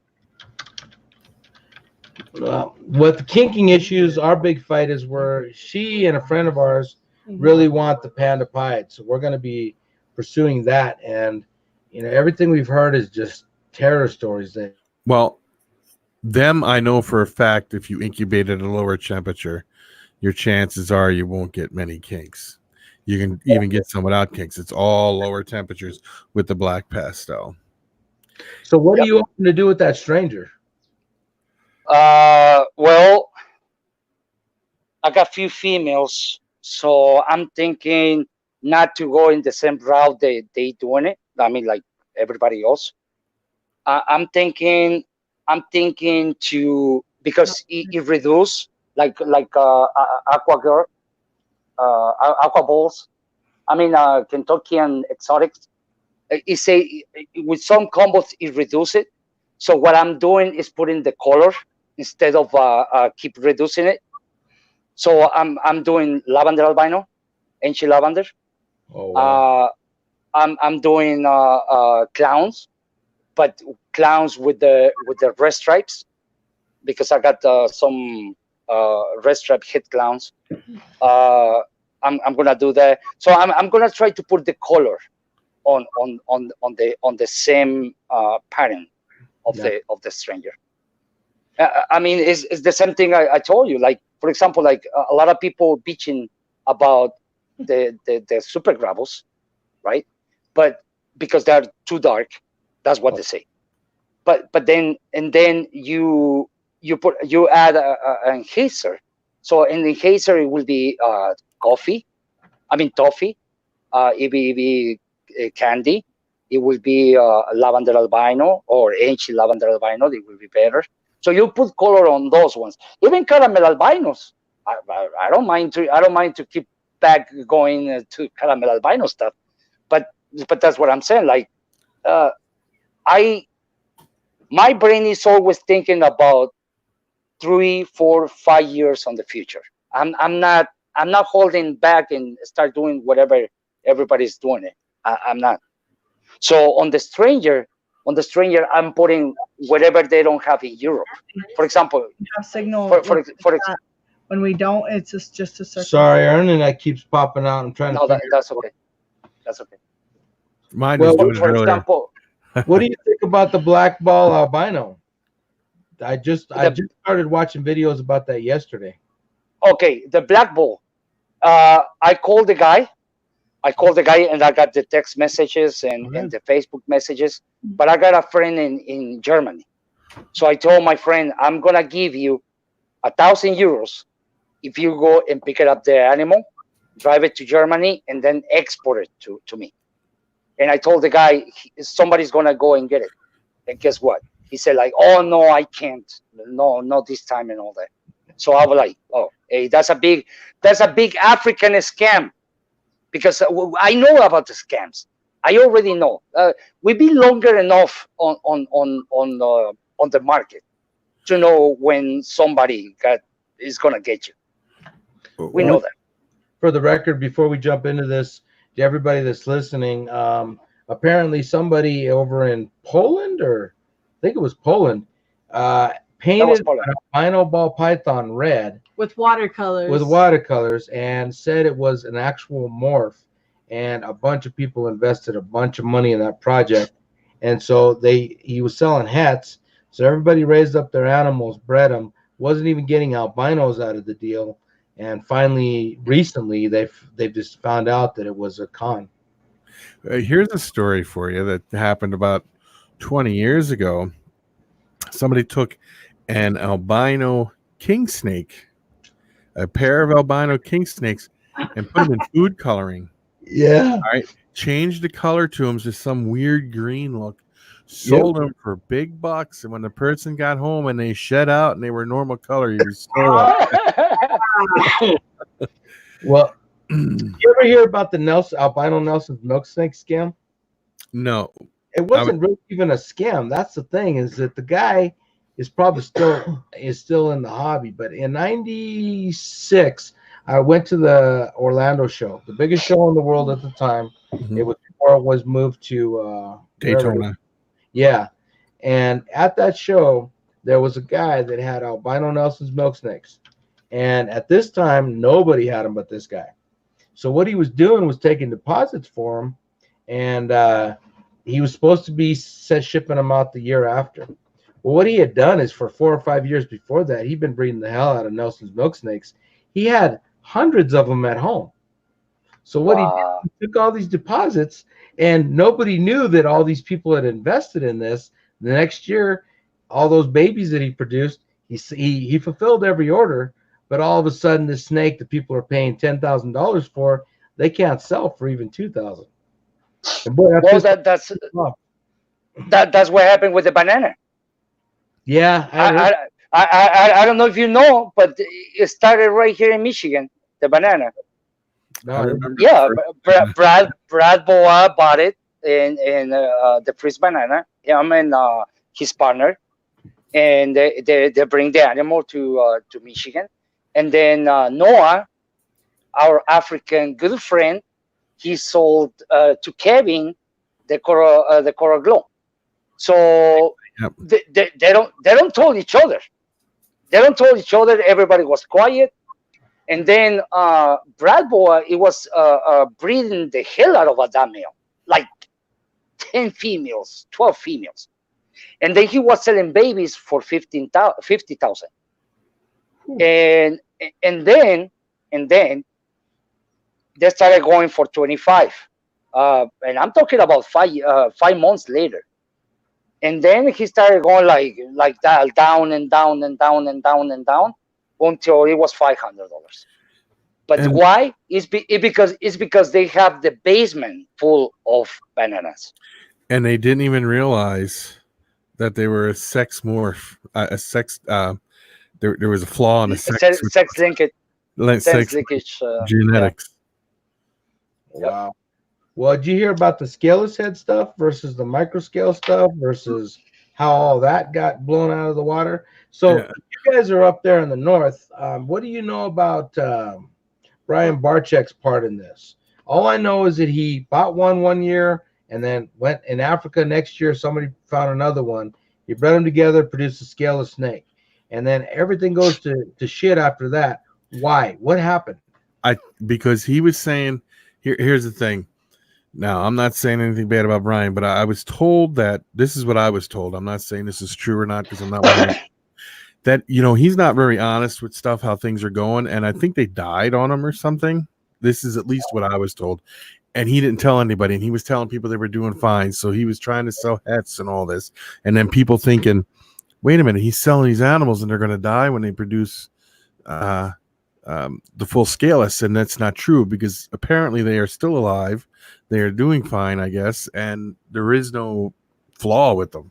And people were thinking there was a flaw with him, and they were trying to say he was scamming people, and he really wasn't. Got a scaleless baby, and he was traveling, and it got kind of put on the back burner, and people didn't have a real great idea of how to care for them yet, and so he took one of those scaleless babies to a show, and it looked awful. And so after that, everybody was like, oh, the scale, don't invest in the scaleless project. It's a dead end. It's bad. The adults are going to die. The babies aren't going to live. And so it really kind of like tainted the project. But I think Daniel Ellison is with constriction addiction. Mhm. He's basically proved that they can grow up, they can reproduce, they can be kept relatively easily. There are a few tweaks you need to do. But he's going on to the next generations now at this point. And so, Brian kind of hurt that project, but I think it's a good project. I think it was all a misunderstanding of some point. Oh, and I got something funny for you guys. I went to the show right here in Michigan. It's a small show in Taylor. So me and my partner, Walter, we saw supposed to be vanilla enchi, right? And it was a female, and I was like, why not? We can put the enchi gravel that we just got from Shane. So I was like, okay. And then he took it to his house, Walter. And then he shed the animal shed, and he showed me a picture of both the animals locked up. I'm like, oh, that's cool. And then I watch it back again, and I saw a missing scale on the head, but not a missing scale. It was between the scales. It was like a big gap. So I'm like, hey, Walter, can you send me a picture of the whole head of the female? He's like, yeah, no problem. And then I show it to my friend John. I'm like, what do you think? It's like, where do you get that enchi scaleless head? He said that right away. I'm like, from the show. Who was the dumbass they sell you an enchi scaleless head? That was 2 years ago. How much you pay for it? $90. I'm like, what? I swear to you, I got a scaleless head and enchi gravel scaleless head on the house, and that's because the guy didn't know that he have that female and all the babies that he produced, that he keep, it was a scaleless head. Wow, that's crazy. So I prove $120. How much is a female? I'm talking about what, 2,000 grams female? Wow. And Okay. he thought it was a vanilla enchi, but the problem with the scaleless head, it get like this yellow diluted enchi color. So it's an enchi, but it's a scaleless head. It wasn't an enchi vanilla like the way that he was selling it. So we got lucky, I guess, because we got into the project without to know it. Wow. That was hilarious. That's awesome. Yeah. So, And That was funny.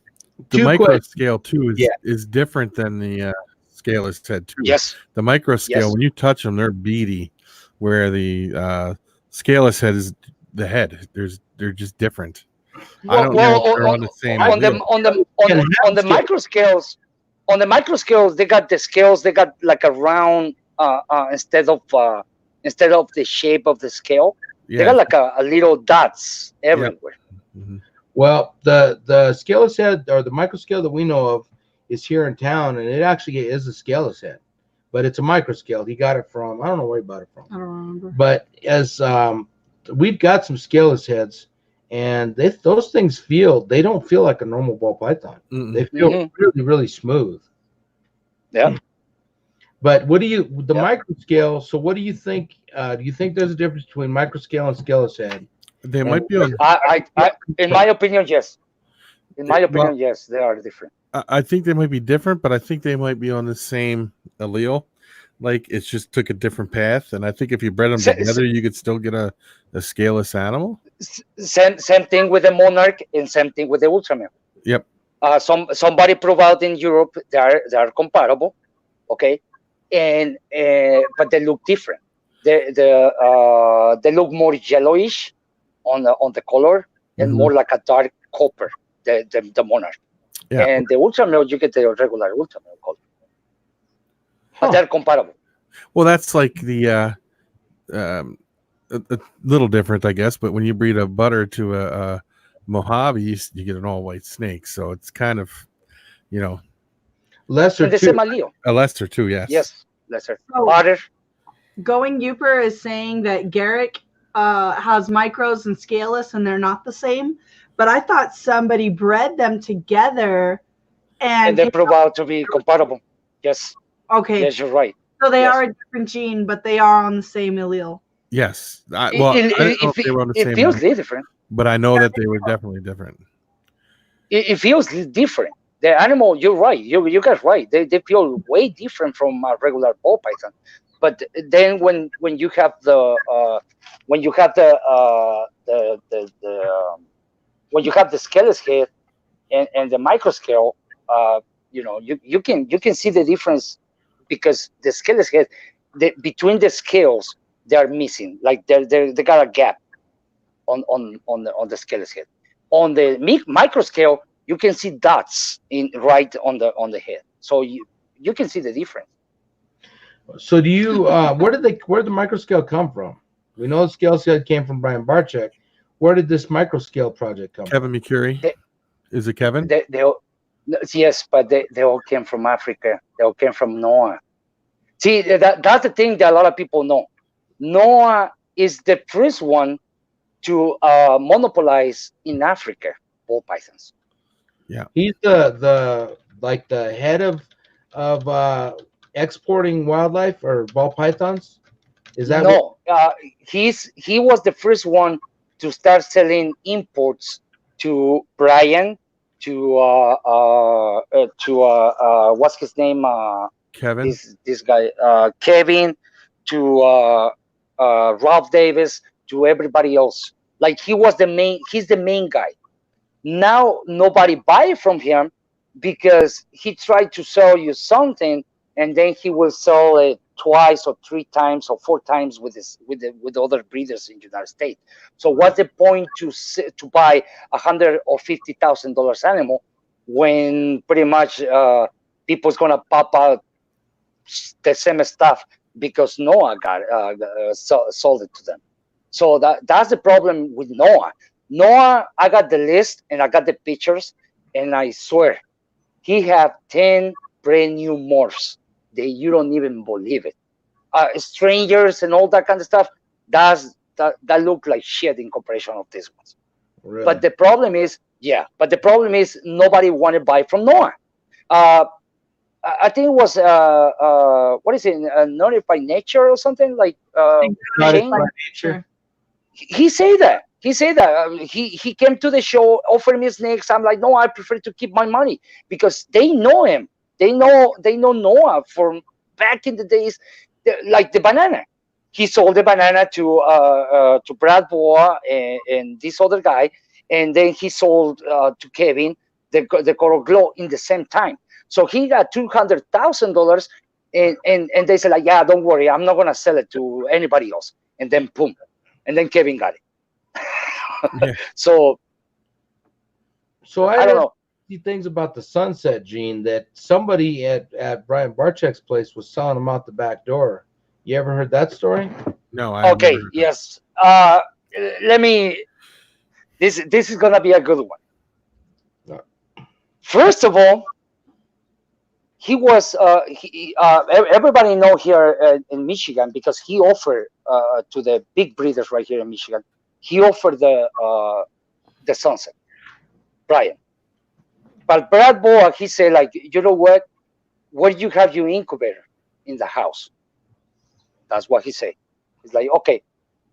He wouldn't pick it up, the animal, to his house, right on the egg, and sex it.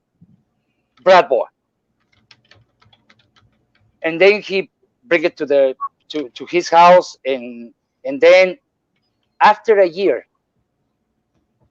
Brian started selling it to anybody. They sold it for $50,000. The male sunset. But then if you go and talk to him, he was selling it for $25,000. It was a fight between 3 breeders. Well, actually, that was 4 breeders. There was 2 big ones in the whole United States. I can get their names, but I know who are they. And there was one right here in Michigan. They were fighting who can drop the price of the heads first. Now, what is worth with Brad Boa is because he got the name. He got a good reputation, and he got a good name. That's why he was still selling heads. But yeah, there was a couple people that were fighting on prices because in 1 year they went for $50,000 to $20,000. Wow. Yeah, so there was a couple people going by the a male. Okay, you have to understand this, and if Brian ever see this video, I don't think so. I got nothing against you, man, but you know what? In 2008, he was bankruptcy. He was going to lose his building. Actually, he sold it. He sold the building to somebody and rented because he needed the money to keep going. What he saved to him, it was another friend that he loaned like 10 ball pythons. Like I'm talking about bananas. They still worth like 15,000. Stuff like that. So then he started like a struggle between how to get the money, to keep going. And he got the money, and he kind of got somebody else, like the same guy that I'm telling you, because he never get his money back in babies, half of the babies. So pretty much, yes, he was selling a lot of in the back, like a lot. So head sunsets and sunset. Head sunsets, he was selling it for $5,000. Really? When he sold the actual male for 50. Wow. So do you have sunsets or heads? No. Nope. Nothing. Are you interested in that color? Okay, how much is gonna take for the sunset to keep being a sunset after? I mean, like when it mature. That's my question to you. How much do you think it's gonna take? Another 2 or 3 combos? What I was told, and this is by somebody that's been doing ball pythons for years, is that the right combo needs to go in there. And he didn't say how many different other colors were going to have to go in. And he said that everybody that's doing it right now doesn't seem to be picking the right colors to put into that project. Oh, look at what happened with David Saros. You ever saw the moray or the what is it, moon? What was the combo? Oh, hold on. I need to. I need to search it before everything. Here's another thing you have to worry about, and this happens too. The guy who went out and bought these like hats and stuff like that and has been producing them and holding them all, and then he's going to so of a sudden flood the market and drop the price to like $500 and sell them all and make all his money back in one year that what he invested into them originally. And that happens all the time. People will produce them and they'll mass produce this stuff until they got hundreds of them, you know, and then they'll just flood the market with it, drop the price down, and get their money back. Well, I'm ready for that day because I want to start working with that project. We've got pos hats, and they're all males, but their heads are pied too, so that's a good thing. But I really like that morph. I mean, I like the baby, and I'd like to work. No, I'm not discussing that there is. I'm not saying there is bad or something like that. It's just gonna take time. Like, and the problem is to invest, to take time. How many ball pythons you have? Somewhere in the area of 100. We don't really know. there's okay. Let's say 100. Okay. So you are into a business now. You are not into a hobby anymore. Yeah. You need to sell to make money and to feed your other snakes and to pay rent and to pay bills and all that kind of stuff. So for us, for you, me, Andrew, and other people, now it's a business. So we have to produce quickly. The people is not producing. The problem is with this investment, it's the same thing as the one I'm trying to search. Just give me a second. I'm trying to search. Is the moonshine? Yeah, I'll be right back. Give me a second. Okay, let me search it. Let me put this snake back on.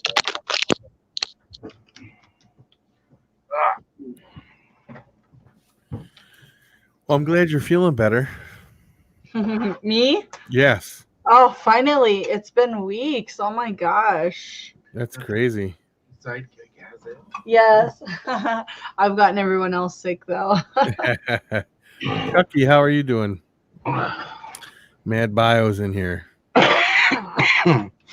Now she's got me sick. I've been home from work all week. Oh. The joy of living. It's my wife too, Becky. She's really sick these last couple days. Let me check the name. Everybody likes this animal. The monsoon? Yes, the monsoon. Okay, I don't know if you remember, but the monsoon, it was an animal that we won, all of them. That was in 2008 when he hatched it. Really? How long it's been? 11 years. You're talking about 11 years, right? Okay. Why he's showing monsoon Mojaves, monsoon lessers, monsoon pastels, monsoon pinstripes, and why they all look the same? It's gonna be the same thing as the bamboo. They eat in the colors, they eat in the shapes, they eat in everything. So why you want to make an animal? That's my thing, and same thing with the sunset. Why you want to keep mixing some animals when they're gonna look the same? You want to they look pretty, not only for your likeness, it's for the customer.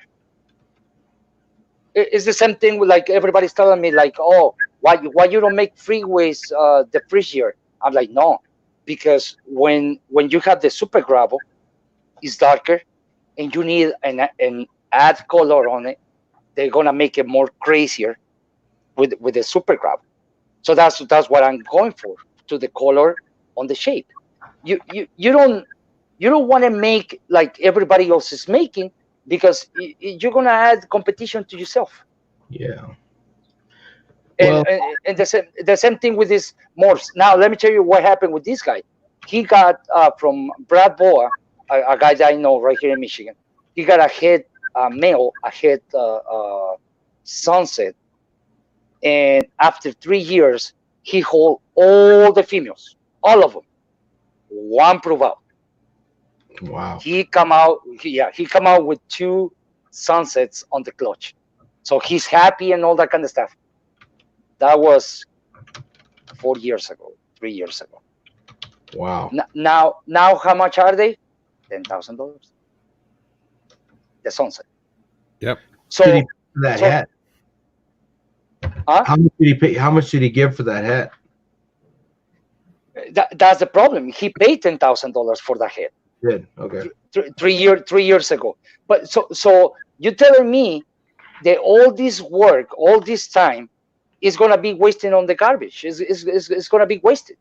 Why? Because you feed those snakes, you give them, you pay electricity, you pay places, you pay the whole thing, and for me, it's not even worth it. Now, like the stranger, yeah, those guys in Europe, they're making a lot of combos and all that kind of stuff, and that is amazing because they changed the whole animal. But this is the difference between the stranger, between me and these other guys. If you see Dev and the other guys, Fat Man and the Snakes, Fat Man and the other people, they keep making the same animals they making in Europe. I'm not making the same animals. Why? Because we got a lot of different morphs that they don't have over there. For example, like the Arroyo. Everybody forgot about the Arroyo and the Rio from Dan Wolfe. I'm playing with it. I'm gonna be the first one. Oh, knock on wood. I'm gonna be the first one to make Rio clown pastel inches. So What do you mean by that? Huh? You say real clown pastel inches. Regal? Regal? The Rio, the Arroyo is the co-dominant, and the Rio is the super. Yes, okay. From Dan Wolfe. So everybody forgot about those morphs, and the thing that kind of look like the stranger too. But this is the thing. Nobody keep playing. Actually, in the last video of Justin Kobilka, he said that the key is on the morphs that nobody's doing nothing. Yeah, and that's the key. That's the key of you making unique animals. Why do you think that he got the Batman and all those ones? Everybody forgot about the Spadnos. Okay. Nobody was making the Spadnos. Yeah. And for example, like the Powerball. Do you remember the Powerball, the Super Spadnos? It was bad. Like it born like really bad.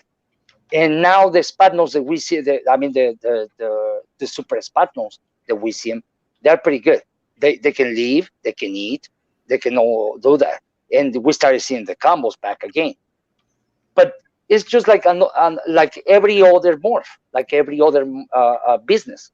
Spadnos pinstripes clowns or pinstripe clowns.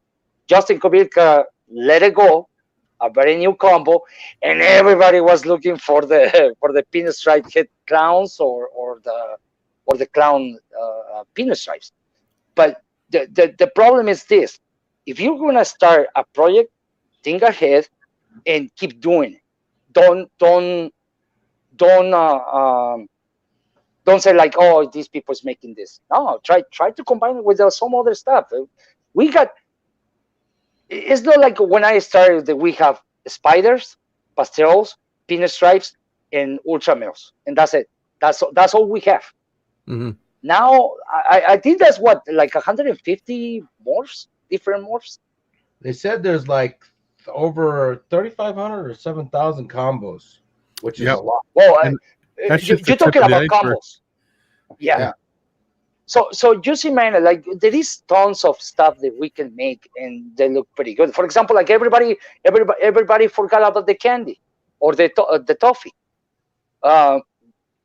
Dude, let me tell you this: they look way better than the ultra males. I mean, than the lavender albinos. Really? Really? But you know what Yes. happens? People get into morphs, and then when the new morph comes out, they sell their old stuff to get the new stuff, and then they forget about that older stuff. And then the older stuff, Yeah. some of the older stuff has a good look to it. Well, unfortunately for us, we don't really care about the money. Well, she's getting to where she starts to because it's expensive. Hey, I pay the feed bills. I know. Don't worry about it. The feed bills will get you. Yeah, we're Hey, to produce stuff for us. That's all we're really looking for at this time. We still don't have the Mojave. What do we want to add Mojave to? There's a snake out there that's really cool with the Mojave, and off the top of my head, I can't think of what it is. But a lesser Mojave, That's yeah, a there's white a snake. So we're still just using the base color, the base morphs, and we're trying to build up our combos out of the just beautiful snakes that we've started with. Because we've got two, Lone Star Reptiles, Earl out of Earl's a great guy. and then a guy here at Crash Site Reptiles, Mike Holt. Guys have top of the line animals, and we try to pick up a few animals from them every year and just add to what we're doing. Yep. And we like pied. We want everything to be pied. So that's My just what we favorite do. ball right now is our little leopard pied. She's gorgeous. Yeah, and I like. but I think pies they're never gonna go out of style. Yeah. No, but Never. the price is dramatically dropping on them. What? No, It seems like they've been running about 300 for the last couple of years. Yeah, but I've seen some already for $85. You're kidding. No, they're dropping fast. It's crazy. yeah, but we have to remember, Andrew and you guys, we have to remember one thing. We've been riding the white tiger for a long freaking time. Pies, they will pies and clowns. They will be long enough on the freaking hobby. Well, So we don't have to bitch about it because we be like, for example, like Justin Kovilka, how he make his money with the dreamsicles. You don't see another combos back in the days from Justin Kovilka unless it was a dreamsicle. That's it. He was only making dreamsicles, but how long he ride that tiger? yeah. So same thing with pies, same thing with the clowns. Like people, they have clowns. Everybody's bitching about it. Like, I cannot sell a clown, dude. Going to morph market right now. I will tell you right now. Let me see, clowns. Clowns. Okay, on clowns we have 412 possibles. We have 1,792 hits, and we have 1,389 clowns for sale.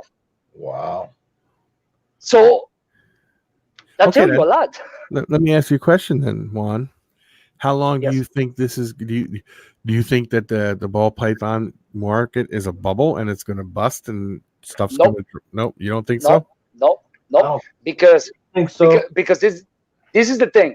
When we have I think Marita, you guys been in the ball python since what, 2006? The I'm 90s. sorry. The 90s, but Okay. we weren't breeding ball pythons heavily throughout that. Okay. Do you guys remember we used to have like 10 morphs back in Right. the days, and we was like, oh, okay, that's it. I remember And then when another one come out, and I another one, and another one. I remember Every when 2 the years. there was another one. Go ahead, Andrew. I was going to say, I remember when the albino first came out, it was $7,300. Every 2 years, and you may say like, oh, you are not that crazy to spend. There is no people that are gonna spend 100,000. Watch. When Noah started offering a freaking animal like more crazier than whatever we have right now, somebody's gonna spend it. and somebody's gonna spend $50,000 on the babies. That's how it is. Since day one, this is a market that is not gonna end. What is gonna be? What is gonna be? Actually, I think normals in pet stores, they are more expensive than pastels. Normals. Yeah. So it's holding it. So all the combos and all the animals, they started going down, but they're gonna stay in a range, a low range, because there is a lot for sale. So like I said before, okay, on the gravel and the yellow belly, right? What happened with the pumas? Do you remember with the pumas? What was it? The spark and the yellow belly? That was the combo. Okay, you cannot see the difference between the spark and the yellow belly, and they come out with the pumas. What is the pumas? Go and search it, and there is nothing for sale on pumas. Well, so, probably one or two. But can you find sparks now? Yes, there are sparks, but this is the thing. The ones they started making the pumas, they crashed the market. Same thing with the gravels and the asphalts.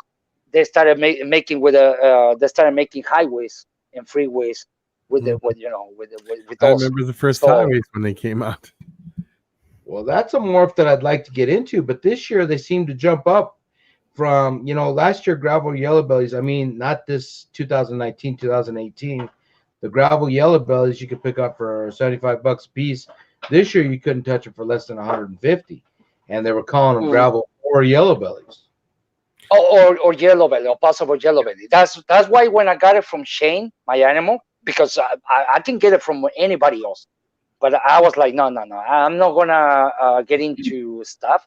I'm just gonna go into the main source, and then from there I'm not gonna mix it with the yellow belly, because look at the mutation creation. Oh yeah, every week it's a video of highways, freeways. But what happened? You end up with $100 animals.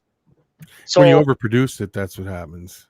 Well, what do you think about was it the highway and the freeway? No, it's the gravel and the asphalt. Have you considered buying one of each of those and producing, what do they call them, gravel roads or something? Double road. You know what? I was thinking about it, and somebody was trying to trade me an asphalt female. They was already 700 grams. She tried to sell it to me, trade it for an Enchi. I got an Enchi pastel gravel head clown female. So he won that one, and he wanted to give me the asphalt. But this is the thing. For where I'm going is from, like I say, put in the dark, because gravels make it the highway. I mean the super gravel. The super gravel is darker, so I know if I put it, like, for example, like Enchi. Look at the Enchi lavenders Justin Kovilka just made. They are like super glowing, crazy animals. But that's because the chocolate is because the like the dark animals. Mm-hmm. So what I'm trying to do is put in that bright colors to the new stuff, but the new stuff not trying to do like everybody else. If you see on more market, I'm the only one that have Enchi gravel pastels head clowns for sale.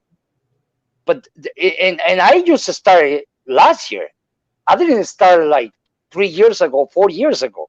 If I started like two or 3 years ago, I would have a crazy stuff, way crazier stuff than everybody else. But the thing is this: on the gravels, and the that's gonna be the new bananas, the freeways and the highways. Really, I live it like that. People, if you see, like, they go and buy gravels just to put it with the yellow bellies, because the yellow bellies are super cheap, even for a big female. Yeah, I'm not doing that. I'm not doing like what everybody else is doing.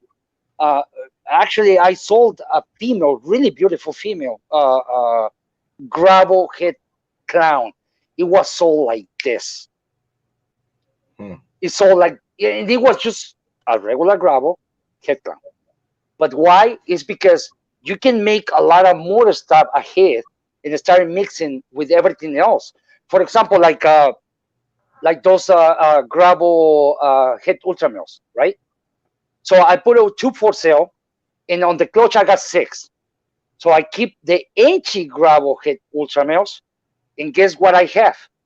I have a bamboo spider head ultramill female that's gonna go this year, and I'm gonna put this gravel stuff because I want to see if that super gravel thing is it can change the bamboo stuff. So you're thinking, like all of our friends, you're thinking 4 or 5 steps ahead. You're not thinking about. Oh yes, yeah, no. See that, like, that's why back in the days, and I think I told Andrew about this. Back in the days, I used to go into the shows, into the reptile shows. I'm talking about 2003, 2005. Nobody cares about Juan. Who is that Mexican? And I'm a Spaniard, but hey, that was a bunch of. I'm sorry for this. There was a bunch of rednecks and hillbillies. They have the snakes. I'm serious. I was the only Latino guy on the show, and nobody cares. Nobody cares. But then when I started spending the money, like 3,000, 4,000 for females and males and all that kind of stuff, they say like, "Oh, what's up? Hey, what's your name, Juan?" and all that kind of stuff. And now they care about me. But this is the thing. When they stole my collection, because they stole $45,000 and they stole 10 years of work from my house. Yeah, they broke into my house in 2008, 2009. They stole all my collection, all of them.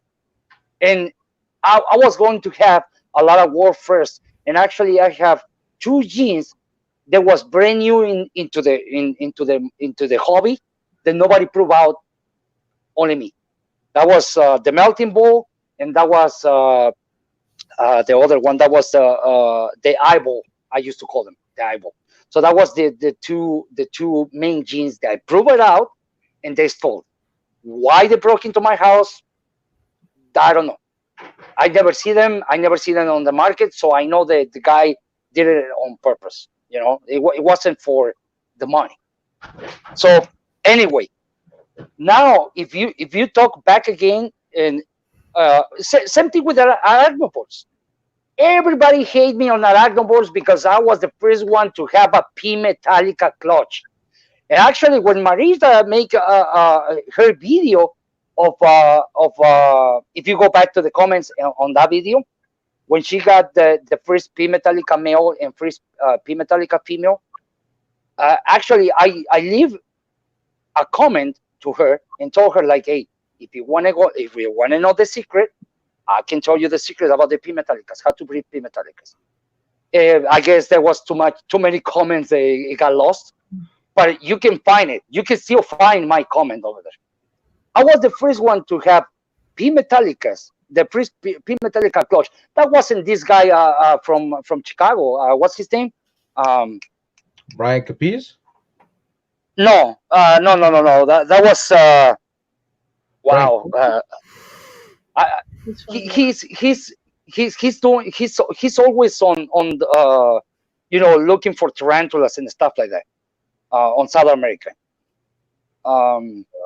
You're not talking about Andrew Smith. No, he's I'm sorry. Oh yeah, Andrew Smith. You're not talking about. No. Are you? No, he's kind of famous. He used to be on Chicago's show all the time. He was not about Filth, are you? What's the name of yes. that guy? Oh yes. Yeah, that guy, he pisses me off. Okay, well, on arachnoboards, on arachnoboards, he was giving me so much shit.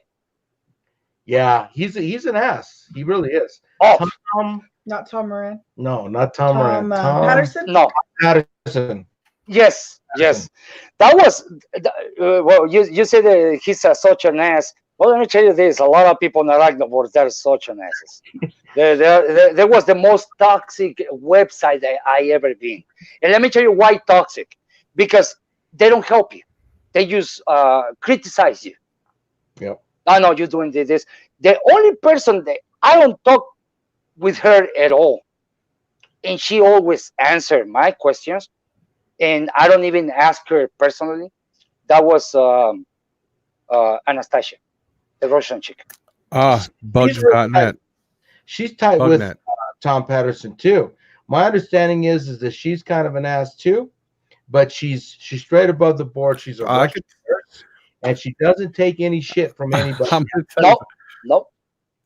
ordering tarantulas from her, and I asked her questions, something about a container, and she said something. She's like, "Well, I can't help you there," and I says, "Oh, I thought maybe you'd know because I guess I'll go ask."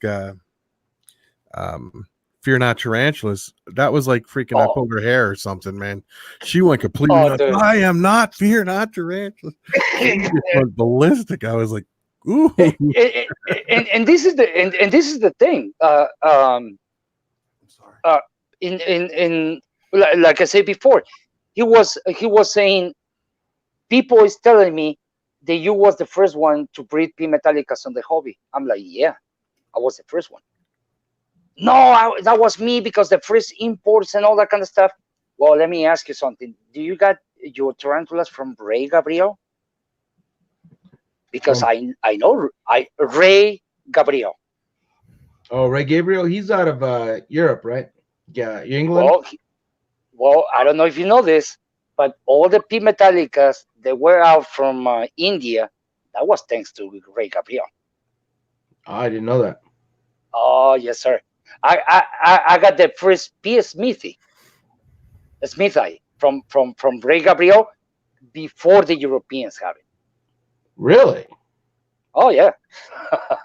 Oh, I got a big history on not on brown boxing, because they just put a pokey subspecies, and they before the USDA they don't know what the hell it was a P. metallica, because it was brand new undescribed tarantula.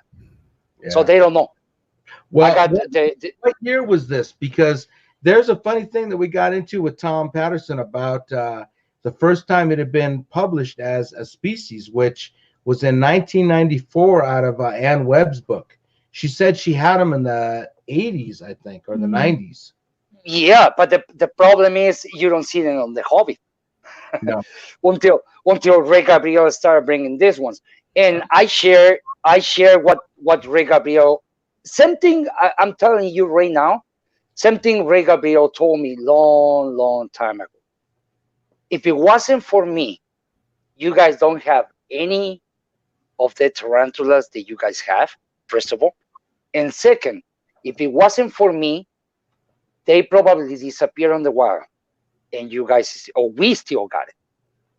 Well, my understanding back in the 90s was that Frank Soma was getting a lot of stuff in from Europe. And he was the guy that was actually pushing it to the dealers. You know Frank Soma? Yes. And we always heard about him kind of as a legend because nobody could I couldn't get a hold of him. I tried to find his phone number and nobody would get it. I talked to Ray Gabriel. Actually, I was bitching with Ray Gabriel the last time that he tried to take apart the avicularia. I'm like, are you freaking nuts? Are you crazy? Now you're telling me they are color morphs. Are you serious? Because they don't look the same. He know that I got the biggest collection on avicularia, I would say in the whole United States. Right now? Yes, sir. I have 10 avicularias that you're never gonna see on the hobby. But do you have Bicygoy? Yes. Are you breeding them? Yeah. I don't sell. See, this is the thing. Go back into my videos, and you will. They're shitty videos. Don't pay attention on the videos. Pay attention on the tarantulas, please. If you see the videos on it, you're gonna see even the Taraporo before everybody bring Taraporo to the hobby, and you don't hear Taraporos anymore. And I still got it. See that what species? Taraporos. I've never heard of it. Yeah, well, see, Taraporos. It's like that. Avicularia. Look it up. How do you spell it? Tarapotos. Taro. Potos. Tarapoto. Actually, if you go back to my videos, there is a video of me putting it together and having an egg sac and having the babies and all that kind of stuff. So you're not moving any of these animals, or is it people picking them up before you even have a chance to sell them? No. Now go back to the subject. Ray Gabriel told me to send the molds or the dead bodies to do anatomy. Like, dude, you asking me? I'm a hobbyer. I'm not. Yeah, but you have the most, like diverse collection. For example, like you ever see the avicularia? Hold on. It is just like the hurricanes. Not the hurricanes. The what's the yellow band pinto? Laeta? L-A-E-T-A? No, that's Puerto Rican. That's Puerto Rican. It's not Puerto Rican. It's from Peru. Purpurea? Avicular. No, they got yellow bands on. It's like a brick, reddish color, and it got yellow bands. I forgot. Hold on. I need to look because I still got the. Damn, that's a good looking spider. Is it the what is it? Marianne? No, it's actually this one is larger. Urensis. I've never seen one in real life. Okay, I got the blue version of the Urensis. Ooh. Instead of a reddish brick color, yellowish brick color, instead of that, it's blue with yellow bands. Wow. Yeah. So how many spiders do you have in your collection? I would say 5,000 without the slings. How many people are taking care of all this stuff? Just you?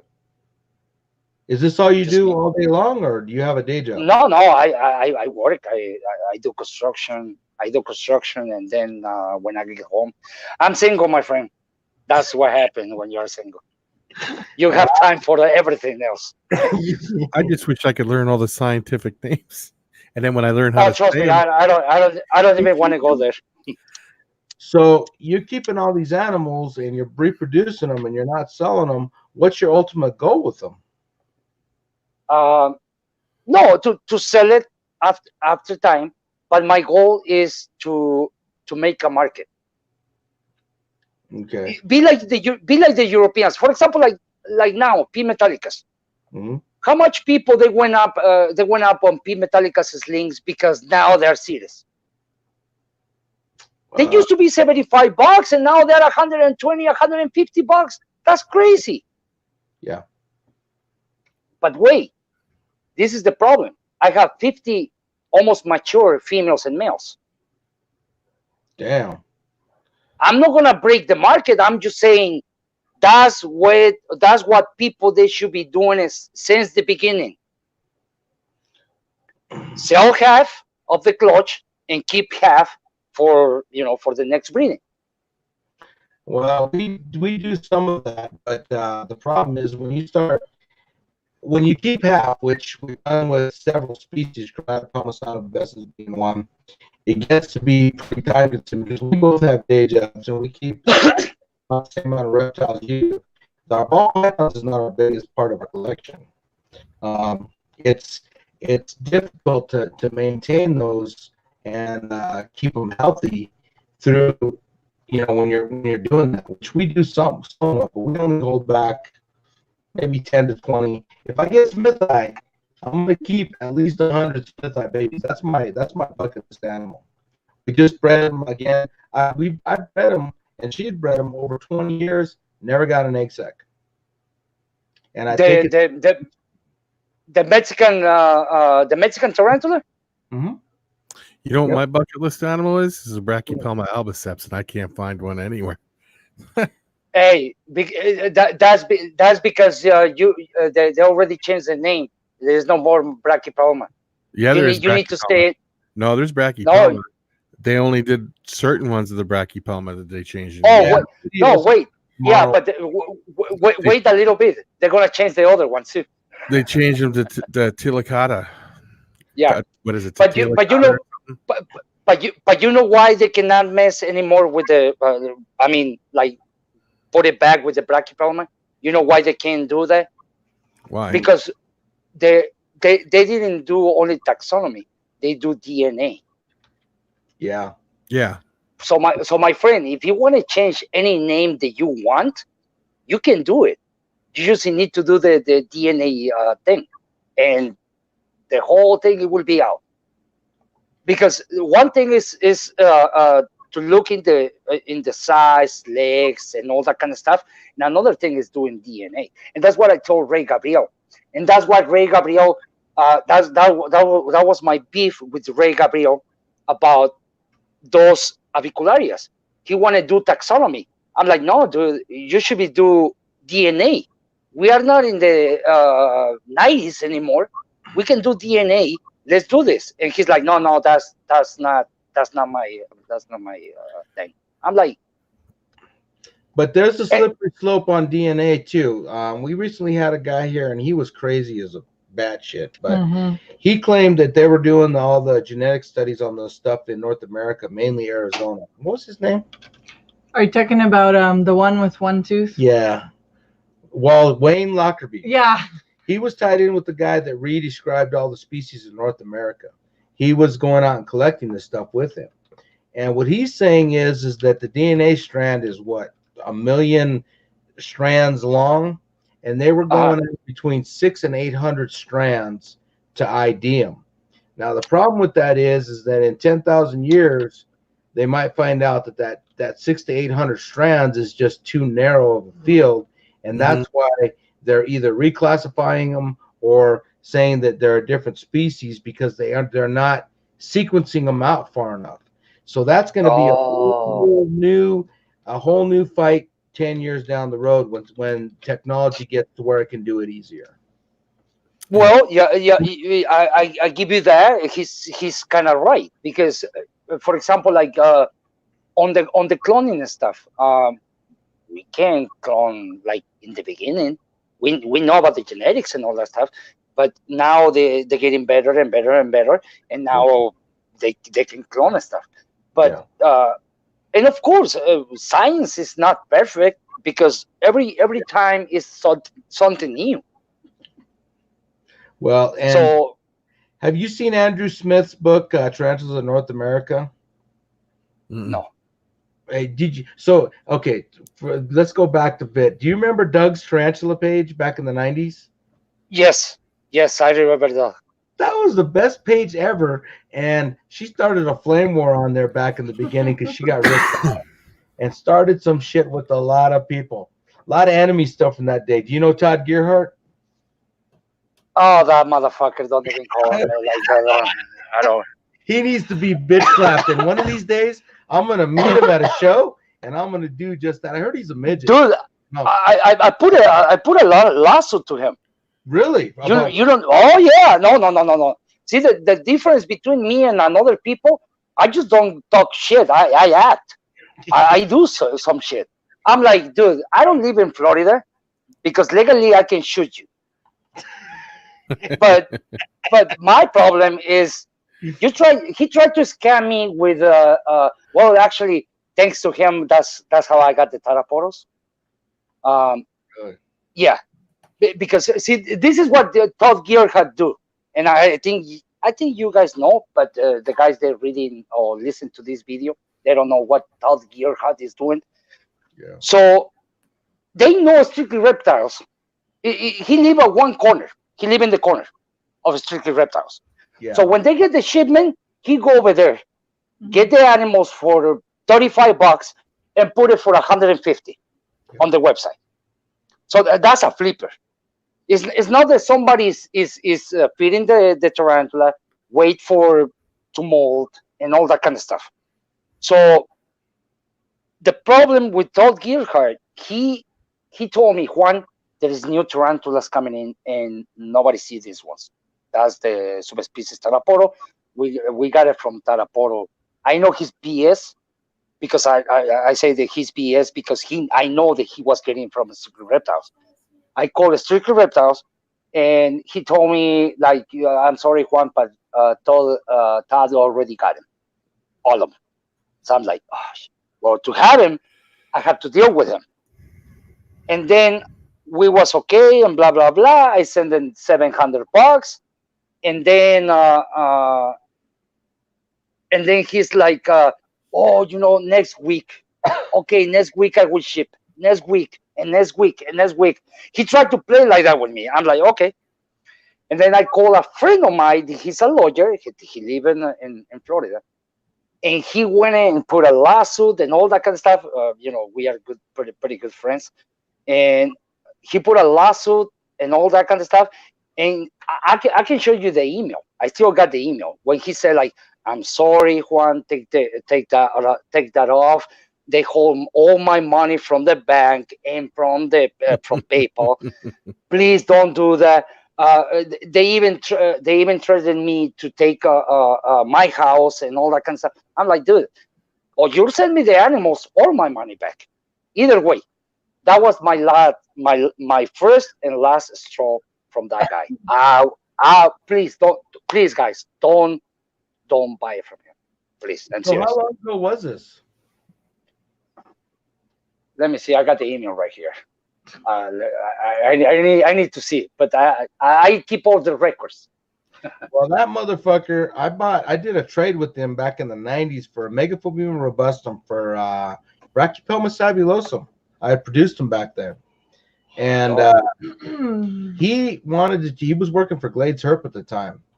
And he wanted to charge me shipping, even though I sent him like 5 extra spiderlings.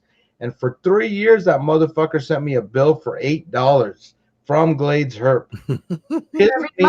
Every month, an invoice for $8. He spent probably $20 in shipping stamps just to try to get me to pay for him for a trade we had done. And I had to pay to spend my animals to him. You saw this? Yeah, what year? When was that? I don't see the date. 2013, $6. Sorry, 6 years ago. Wow. That was the last time. But he sent me that on the shipping is here. But that's because he got threatened by me. I like I told you, I called the lawyer and do all that kind of stuff. And he was saying the funny part is like I was playing kind of like his game because I know he got the animals from Strictly Reptiles. Strictly Reptiles is a good friend of me because when he started bringing the Panamanian frogs, I was buying it, and I was buying like 10 pairs, 15 pairs of each one. Oh no, I can show you tickets. I was spending like 10,000, 15,000 every month on the Strictly Reptiles. So I'm pretty good. I'm pretty good with them, with the Strictly Reptiles right now. And he was telling me like, hey, you know what? Actually, I still got the text messages on my phone. He's telling me like, hey, be careful. He already got the animals and all that kind of stuff. And that's when he got the lawsuit. I deal with a lot of people, but there is one motherfucker I want to see him and punching on his face. There is only one on the whole arachnivore stuff. Good deal. There's a lot. And that guy is supposed to be kind of famous because he got a radio podcast. Who is that? And he make videos for National Geographic or Animal Channel. Used to. You're not talking about Mark Moffat, are you? He's in New York. He's in New York. He's good friend of Kevin McCullough. Really? Who's that? He's Puerto Rican. I don't know if I know who you're talking about. Well, he used to have he was big on the hobby on arachnivores, on tarantulas, and then he's scamming me, and he's scamming a couple people, and then he got the last guy, and he quit the whole tarantula thing, and now he got a podcast on reptiles and stuff like that. And he's in New York. He's Puerto Rican. He used to do videos on for Animal Channel. Man, I don't know who that is. Go and search it. I'm not gonna say his name because that guy is like Arachnoboards is on our shit list because she thought it was funny as hell. She went last summer when she was in school. She went and put her name in Google search, and Arachnoboards comes up like 5 websites down, and all it is 3 pages of people bitching about her. And it pissed me off to no end. They finally shut it down, but they don't even want to talk about it. Well, they don't like our substrate keeping, but they just want to call her a porn star. That pissed me off to no end. I hope I don't ever meet any of those people. Do you mean Mark Jukes? Look, man. Huh? Do you mean Mark Jukes? No. Is that who you're talking about, Mark Jukes? No. He's Puerto Rican. Oh, I forgot you said that. Arachnoboards guy. Now you've got me curious because there's a lot of people that piss me off in this hobby that I'd like to meet. And there's some really cool people too. Do you remember Rob Cherico? Oh, that motherfucker too. Oh my God, man. No, and you know what's the guy who will piss you off and it will go into a rant, even calling you on the phone? Who? Do you remember this guy? No. Do you remember this guy that he was always putting a picture of he's doing exercise and getting fit and all that kind of stuff? Oh, Tarantula Guy 76? Oh my God, Jesus Christ. Have you seen his channel recently? No. He's doing hemp. He's selling hemp. Doesn't even have any tarantulas anymore. Has 104,000 subscribers, and he's selling. It's Tarantula Guy at Hemp CBD business now. CBD, yeah. Oh, but you're talking about Rob? Yeah. Is that who you're No, Rob is cool. Rob is cool. No. There was another guy. Robert Salter? His last name was Han. On Arachnoboards. He was always posting pictures of him doing exercise and all that kind of stuff. Actually, he was went against the big breeders right here in Michigan, because I don't know if you know this. There is 2 big breeders of tarantulas. They've been for a long time, from back in the 80s. Their names is John Apple. I know John. Apple is. Oh, dude, John Apple is my buddy. I like him. I love him. He's one of my mentors, I would say. But the one that he started all to me, that was John P. Morris. I don't know. That was, oh, dude, he know Latin names. He know the small short hair of a tarantula. Like he's a big guy. I mean, like for me, is big. But Han, that guy, he was, I don't know. One time, Apple went off of him, and he's like, "Dude, you just go and get your fucking steroids or whatever you fucking taking, because now you need it." No, they went back and forward. And I will tell you something about Arachnoboards. It's not that I hate Arachnoboards or the people that got the acknowledged. The problem is the newbies. They have 5, 10 tarantulas, and they think they're experts. Everybody's an expert on Facebook. Oh, Arachnoboards. Yep. Keyboard warriors. Don't go there anymore because you had to ask about. See, that's why I stay out of forums. I might go on them. I just read. Well, the thing about Arachnoboards is you had to put up like 30 posts before you could even sell anything on there. And after that happened, we didn't have the time for that, so we just kind of gave up on it. And they hate me, so whatever. Yeah, and they hit her. Oh, it is not even worth it, because I post pictures of my tarantulas, my own tarantulas, and they say like, "Oh, did you ask the breeder because that's copyright?" You know how many times I have hit for that? I'm like, dude, no, because you see CC Chameleon 3000, Juan Urbira, a Latino guy selling tarantulas, is because I'm stealing somebody else's picture or I'm a scammer. I'm not. And I got so many strikes from that. Like, I can show you the strikes. Jesus. Oh, man. You keep your. So what do you know? So what pissed you off about not Mascareno? Todd Gerhart? No. Rob Cherico? Rob Cherico. What happened between you and him? You said Rob C, or the one who got the videos. Rob Cherico. Oh, no. Okay. What happened with Rob is he was like bother me every weekend for me to sell some spiders. Nobody else have it on their home right here in the United States.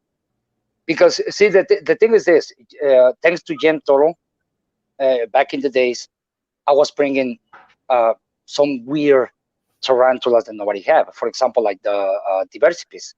I was the first one to breed the diversipes before anybody else, before Jamie, tarantulas, and everybody else. So the thing is this, he was bother me, and I told him like, dude, stop. I'm not gonna sell any tarantulas or these tarantulas. And then he started going after me, like bad. Like if I was a thief or something. I'm like, dude, I'm telling you, I'm not gonna sell you stuff.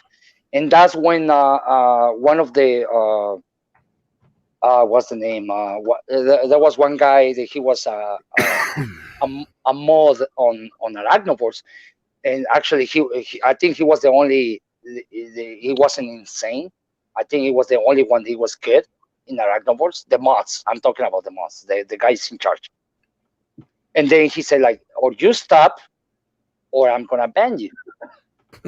Man, he went off of me like crazy. He started posting this shit like making fake accounts and posting like bad reviews and stuff like that. I'm like, do you know how many forums I've been kicked off of because my mouth runs faster than my brain thinks, man?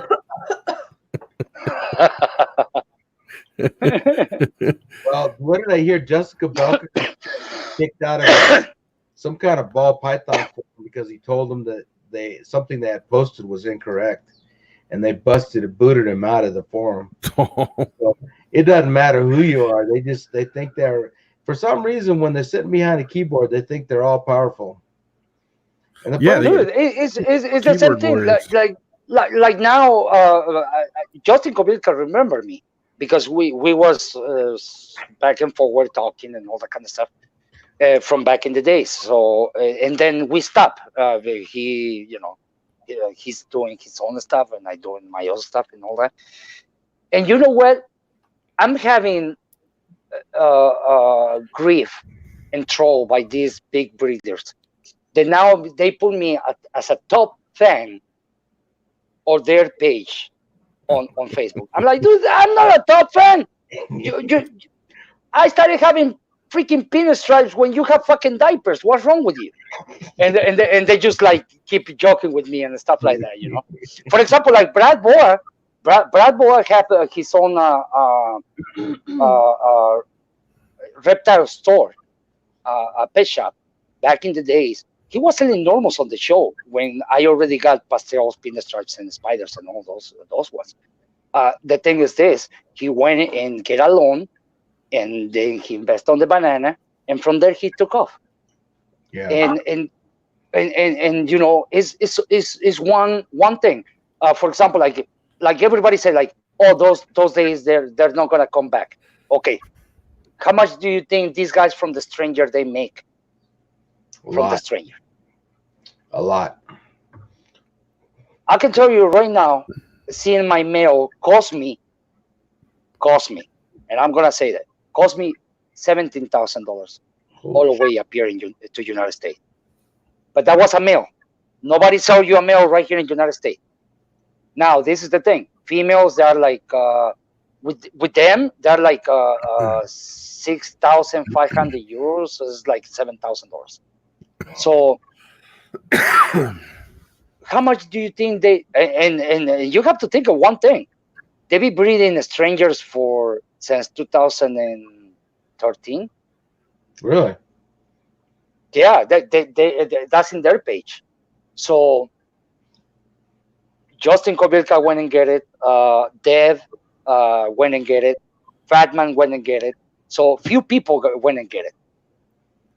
I can tell you, and I bet you any money, they already make $400,000 just for the stranger. People Just from the stranger. Wow. Yeah, but that's what I'm saying. Like, see, like if you discover something, yeah, it's your right to make money. That's up to you. If you want to sell it like really expensive or really cheap, that's up to you. But people don't understand this. Like, people think like, oh, you know what? If you discover something, it's gonna have to be cheap, and you're not gonna make money. No, you're gonna make money because if they want it, they have to pay. Simple. Yeah. And that's the thing is, people get a little afraid if something sits up there for $6,000, $7,000, $10,000 for a couple months. They got to realize that it's going to take the right person to spend $10,000 on a snake. So that's why the price gets shifted out. You've got all these people, and there's some brand new ones that have a lot of money, spend all this money on snakes. They produce them, and then all of a sudden they post it up. Nobody knows who they are, so they sit there for a while. What do? They drop the price. Yep. I breathe. I got my my gravel stuff since June, and if you're going back to the page, I still got my gravel stuff. No, because I don't have competition. It's because I don't need it. That's the right price for the right item. I'm not gonna ask for more. For what? Even if I don't get the competition, I'm gonna ask 5,000? No, or 3,000? No. It's they are their own price, and I don't raise price. Look, man, if they stay right here, that's okay by me. I can make I can make a lot of war first. So, it's and this is the thing. If you, for example, like, do you remember Dan Wolfe? Yeah. The one that come out with the Arroyo and the Rio. Okay. Yeah. Dan Wolfe, I'm sorry if he's still alive and he saw or see this video. I'm sorry, but he was kind of stupid because he got a lot of brand new morphs when he quit the hobby. I don't know what happened with him. He have like the Rio and the Arroyo. He have like 7. For example, like, do you remember Major League Reptiles? Say it again. He sold Major League Reptiles. I don't. He sold all the stuff to Florida Ranch. Oh, really? Now, didn't the Florida Ranch sell everything? Yeah, that's all the new stuff, the Mandarin, everything, all the new stuff that Florida have. That was because Major League. And the funny part, the funny part is why he quit when he got all these new morphs and all that kind of stuff. See that sometimes people make mistakes, and sometimes people say like, oh no, that's it. I'm not gonna do it. I'm not gonna breed it. What do you think is which one do you think is the morph that is keeping the price until day one? No. There isn't one. There is none, because see, people is breeding and having it and keep breeding and having it and all that kind of stuff. For example, like the Orange Dream.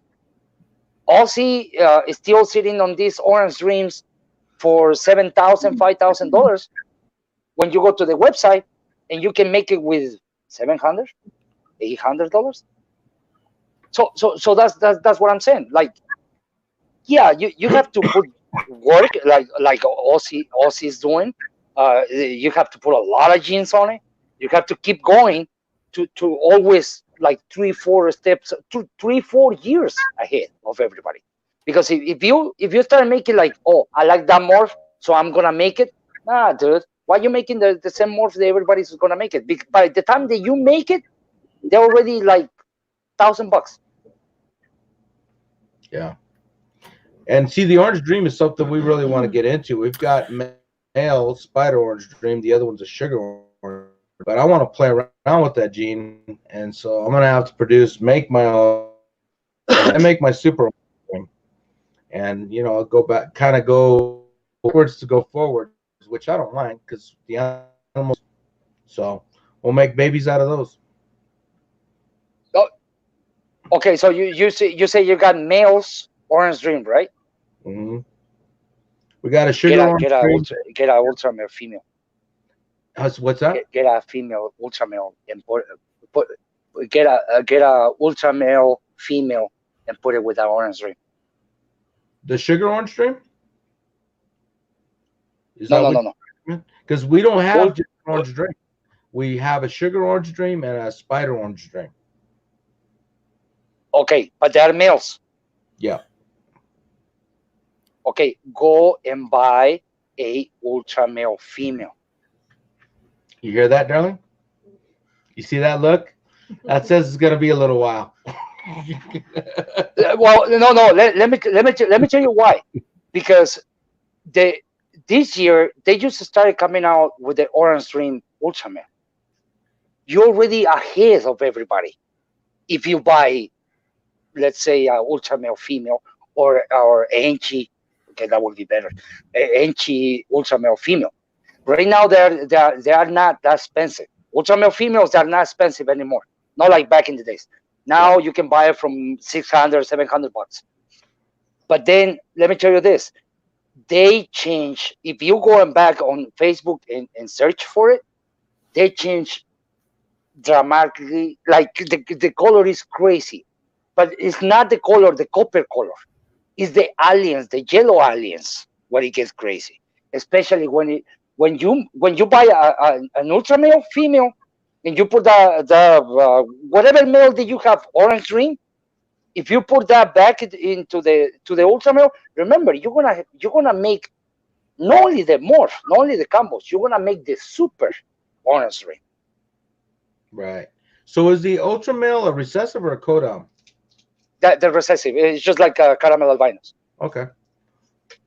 Yeah. But I'm saying, like, by the time that you're gonna make it, you're gonna already have a $3,000 animal, $4,000 animal, with a little bit. You don't need a lot. That's that's definitely a good idea. We're gonna be breeding that the Sugar Orange Dream locked up with our Enchi. We got a big girl, so ultra male is definitely something we're gonna be looking into. Yeah, you should be get some stuff like there is a lot of stuff that is cheap, and you can, like, there is so much combos that you're not doing it. For example, like on the Ultra Male. Yeah. That's why I put my Enchi Gravel to the Ultra Male female that I have. If I want to this year, I can make the highway highway Ultra Male highway Enchi highway Ultra Male if I want to, because I got a yellow belly head Ultra Male females. I got 2. Wow. So that's what I'm saying. Like, I can make that and then the super the next year. Well, back to that's great. I mean, this is good. We need more time is what we need. But did you ever deal with Hank Molt? Either one of you?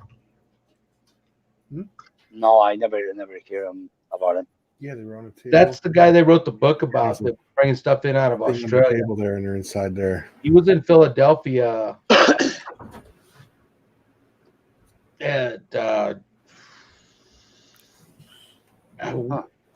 Yeah, he was. What did he got busted for Fiji Island iguanas, but he was bringing a lot of. Oh, okay.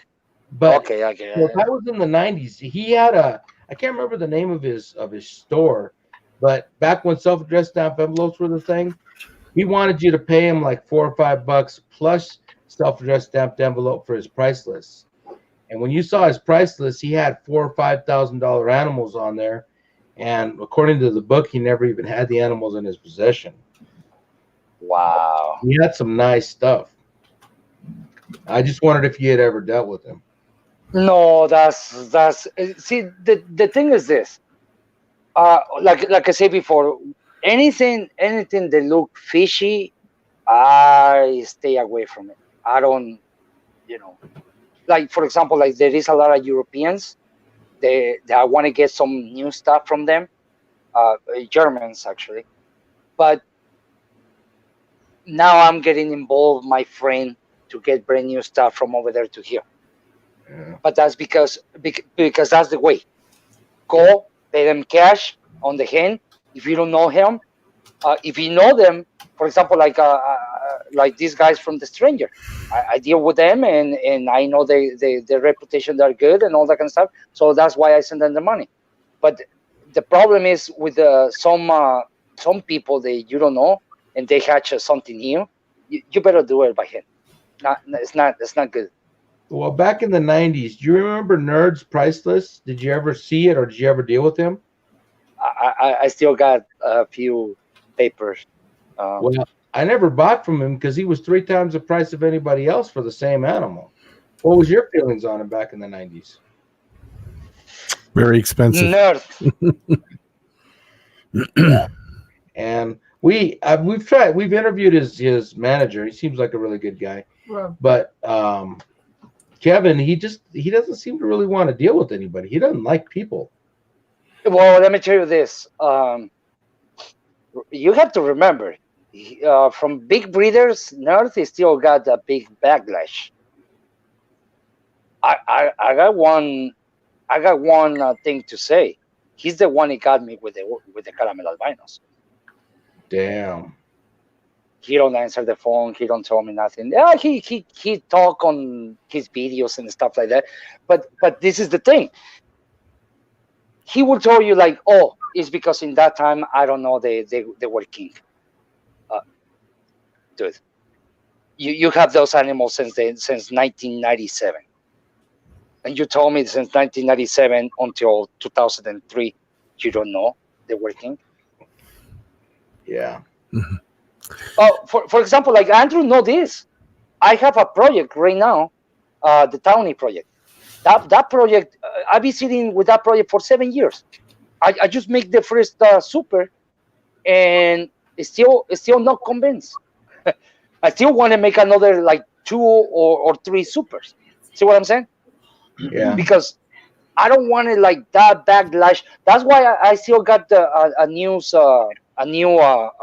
good review of me at Agno Boards or whatever you look for, because I don't, for example, like on the spiders, I don't sold spiders that are mature, like because when they receive it, that's so much hassle on the box. They can have it and they can die. Yeah. So you prevent the stuff so that way you don't have bad reviews in the future. Yeah. That's what you do. And a lot of people, and that's what happened. Okay, this guy in New York, I bought a female P Metallica when they were $2,000. Holy shit. Yeah. This guy sent me, it was going to be mature and all that kind of stuff. And then when I opened the box, it molt. And it got these big ass hooks in the feet, like this big. So that's why I put a bad review to this guy. And back in the days, because he sold me pretty much a supposed to be female, but then we all find out that this guy he was putting the spider just recently mature and put the mold inside send the spider and tell you like, oh no, you know what? I thought it was a female. Ooh.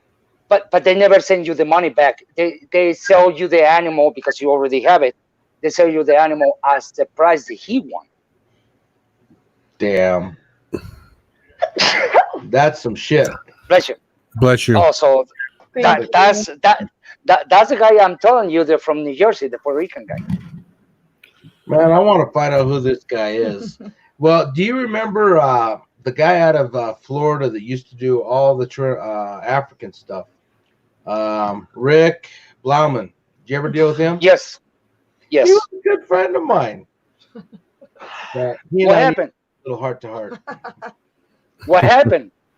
I don't want to say it until I get a chance to talk to him about it. But basically, well, yeah, I guess I will say I'm not afraid of it. We produced some. He sent us a male fasciata, so we produced egg sac and sent half of it to him, and he was upset because she was working. I packed the tape and I didn't tape the damn top of the lid. When he got it, it was opened up, and he said one of the spiders died. It had gotten out, was running around in the box. Okay, I understand that. So, like a couple months later, we had produced a ton of stuff that year. He said, "Well, I'd like to get some of these slings from you," and I said, "No problem. You know, he's a friend of mine. I knew him from the '90s. This is 15 years after the fact. I didn't think he'd change." So I sent all the slings to him, and then he was supposed to send a bunch of stuff to us, some African stuff. 6 months goes by, we produce another egg sac. So fasciata off of his mail. So we're not looking to screw anybody. So I messaged him and said, "Hey, we hatched out some more fasciata. Do you remember that name?" Which guy? I just typed his name. Rick Blauman? No. I just typed his business name.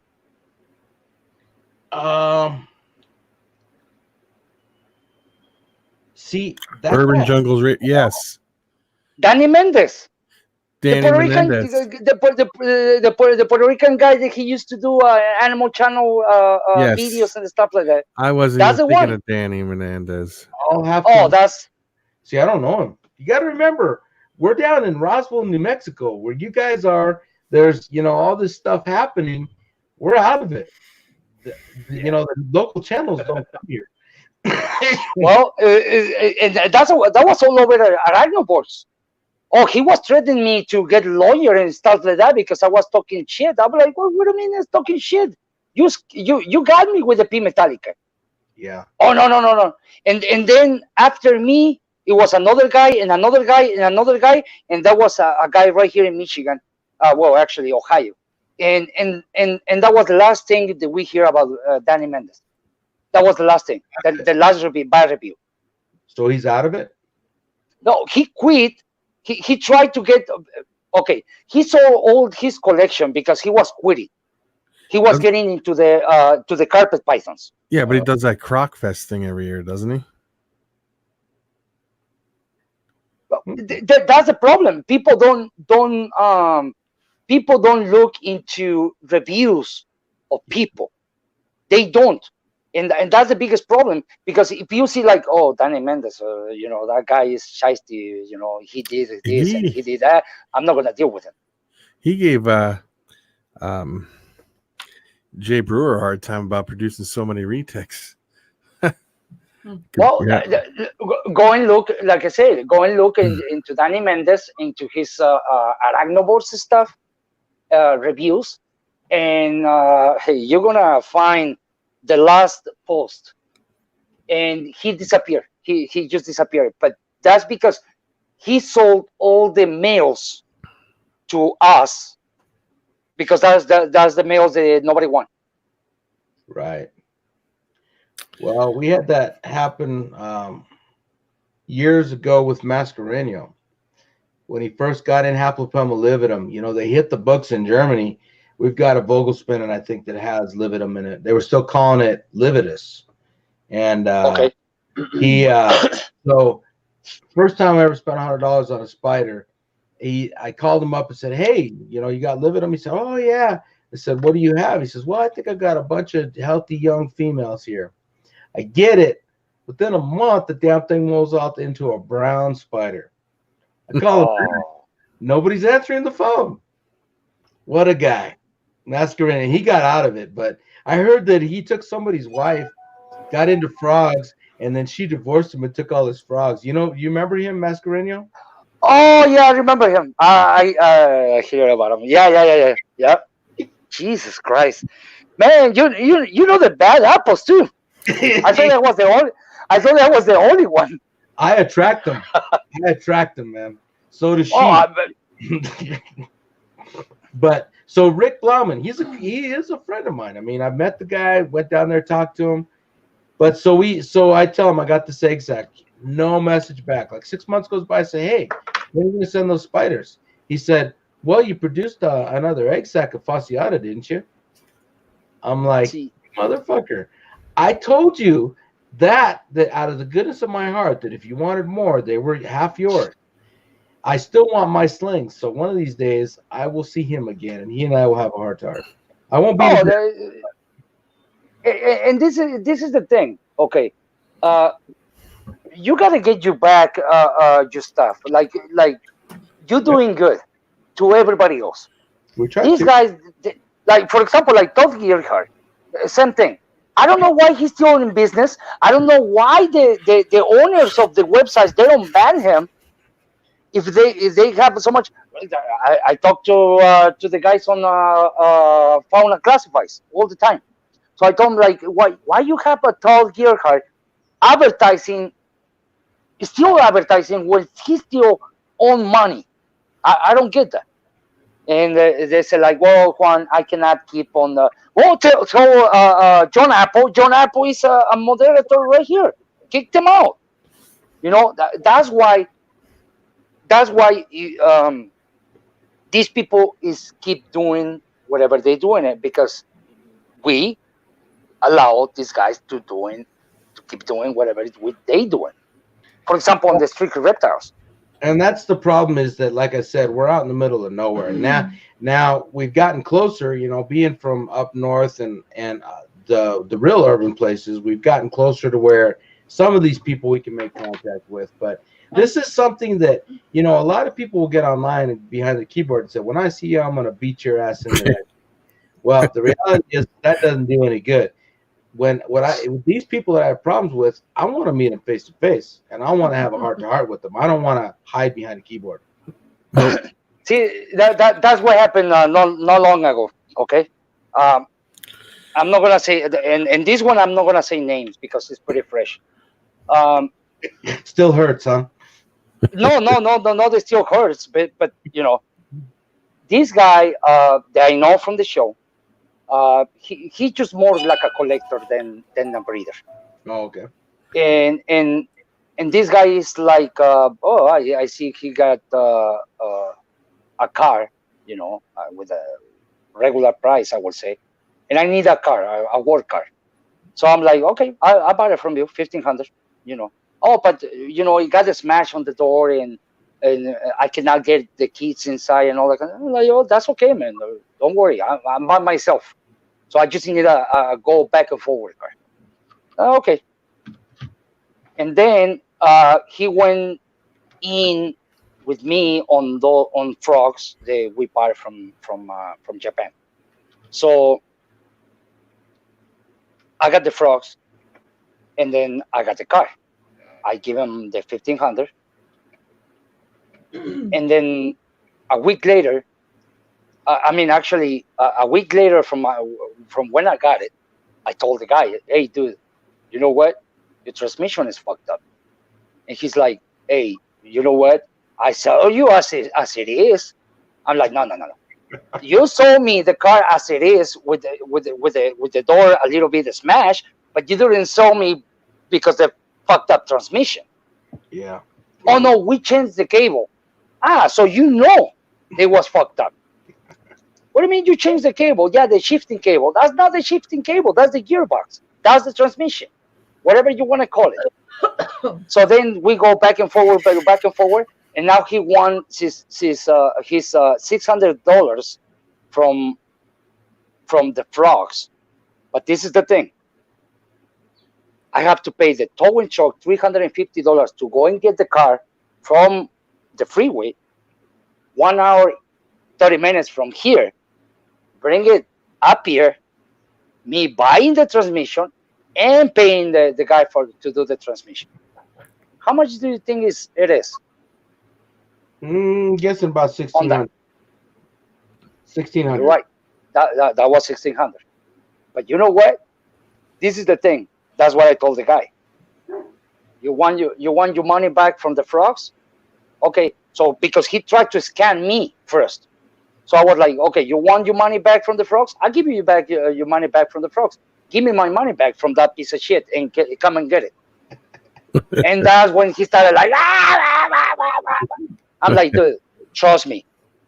You know me on the show because actually I knock 3 guys. I used to box when I was young, and I knocked 3 guys on the show, on the reptile show. But that's because 2 guys they stole reptiles, and they tried to run away. So I just, get them really good. And the other one, it was a customer that tried to say that I tried to rob him, and it wasn't not even my table. I was just giving information to somebody. So that was 3 guys, and the guy, and I was like, well, you know what? The next show, I see you over there, and he's not there. I'm like, oh, you told me to man up and be on the show. There you go. See, that's the thing. Another guy is one of the little kind of trolls. There is 2 guys that try to go behind me, but one stopped doing it. I think Marita know this guy is Limsey. You know Limsey, right? Where's he from? No, he is a he. Limsey is a breeder on pretty much Facebook. He used to do more like a crested geckos back in the days, and now he's into the ball pythons. Okay. Okay, now this guy, they try to go against me because I guess they don't know me or they don't remember me, so who cares, And I got all these morphs, like I would say I got pretty nice morphs, like almost like I will not put in myself as a big breeder, but pretty comparable. And Lindsay is going, but now is Greeny. That's Greeny or Green. That's another guy that is always giving me shit.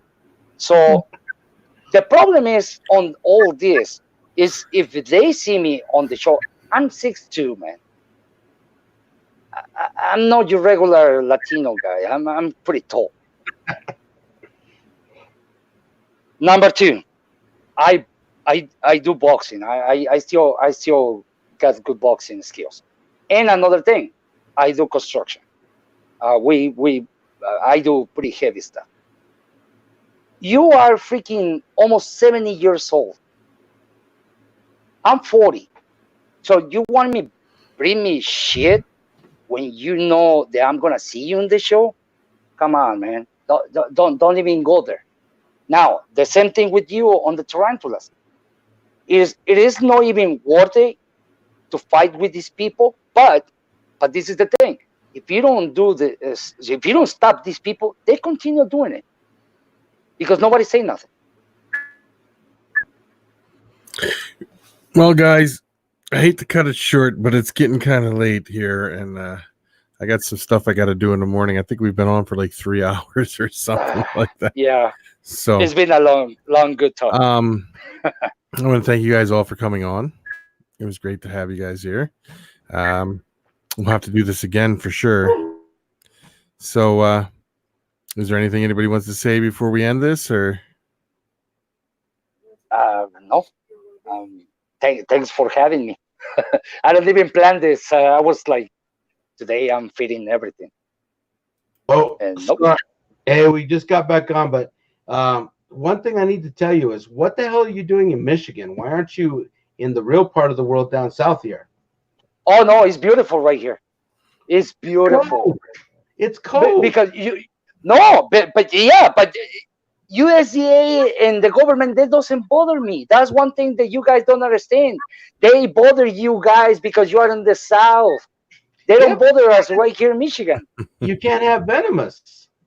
What's a life without venomous? No. Hot stuff, no. I don't. Dude, I'm not married. That's why I don't get married. Are you crazy? Because you're afraid of getting bit by a woman? No. I gotta tell watch you, it, those- in the right circumstance, it works out. Well, I may like it to get bit. That's the problem. To get addicted. So no. I mean, Michigan. That's why I love Michigan. We got from our government right here in Michigan. They don't pass no stupid laws. They look on you like you bringing money to the state. You okay? Yeah, the cities are kind of tight, but if you're out of Detroit and the cities, you're okay, man. And the thing is this: up here in Michigan, they are growing on tarantulas, on the hobby, and the snakes, and the hot stuff. I leave it to you guys. I prefer my little tarantulas, my poison frogs, and my ball pythons. I'm okay like that. Well, Dude, I'm a Spaniard. I came from Spain. We don't got no fucking goddamn fucking snakes over there. That's one big step to have ball pythons. well, You know what my mother told me? What's that? You know what my mother told me? That I'm fucking crazy, man. You see a Spaniard mother. He go and live in Mexico because she live in Mexico. So there is no snakes over there. There is rattlesnakes where she live, and then I produce snakes. My mother doesn't want to know nothing about me right now. So I'm in the same boat. When I was a kid, my people would bring me tarantulas, and I come to find out my mom would kill them with hairspray. I didn't know that till years ago. I never. Wait. I couldn't keep them alive. With the super punk. Do you remember the spray? The spray of the Aquanet, the spray the girls they used to use for the big things in the front, like. Well, that was horrible. I need to tell you another thing. You need to get a woman so that you can let some of these spiders go. You need something to occupy more time. No, you know what? This is the thing. I've been like, this is a little personal, I guess, but I've been in like 3 bad relationships, and I'm not talking about no kids or nothing. And I just quit doing that. Really, I was like, done. I'm done. So you know what? I concentrate on the snakes. I concentrate on my animals. The only girl is sleeping right here with me is my dog. That she's sleeping next to me, and that's it. She doesn't even bother me. Look, she's sleeping. I can scream and say yes, anything, without somebody telling me to shut up. So. No, and another thing, right here in Michigan is pretty cheap. You guys know that. It's cheap to go and buy a building, and to electricity, water, and the whole thing. So I can keep a large collection without breaking my wallet. Our goal is to get to. She loves it here, but because of the laws, we're hoping someday to end up in Texas. That's what we want to do it. Well, you better start learning Spanish, my friend. Well, you know what? My mom speaks it fluently. She's Mexican, and never taught it to me. She didn't want me to understand what she was saying when she was cussing at me, I guess. Mm-hmm. And I love her to death. Don't get me wrong. She can speak it, so. Yeah. Go ahead, Andrew. I gotta go. So. I was telling you it's time to go, huh? Yeah. So, well, that's why I don't get married. Yeah. Well, peace out, guys, and thank you for being on. Thank you for having us. Thank you, man. Nice to talk with you. It was a pleasure. I'm glad I had a voice tonight. Thank you, guys. All right. Bye, guys. Bye. All right, bye.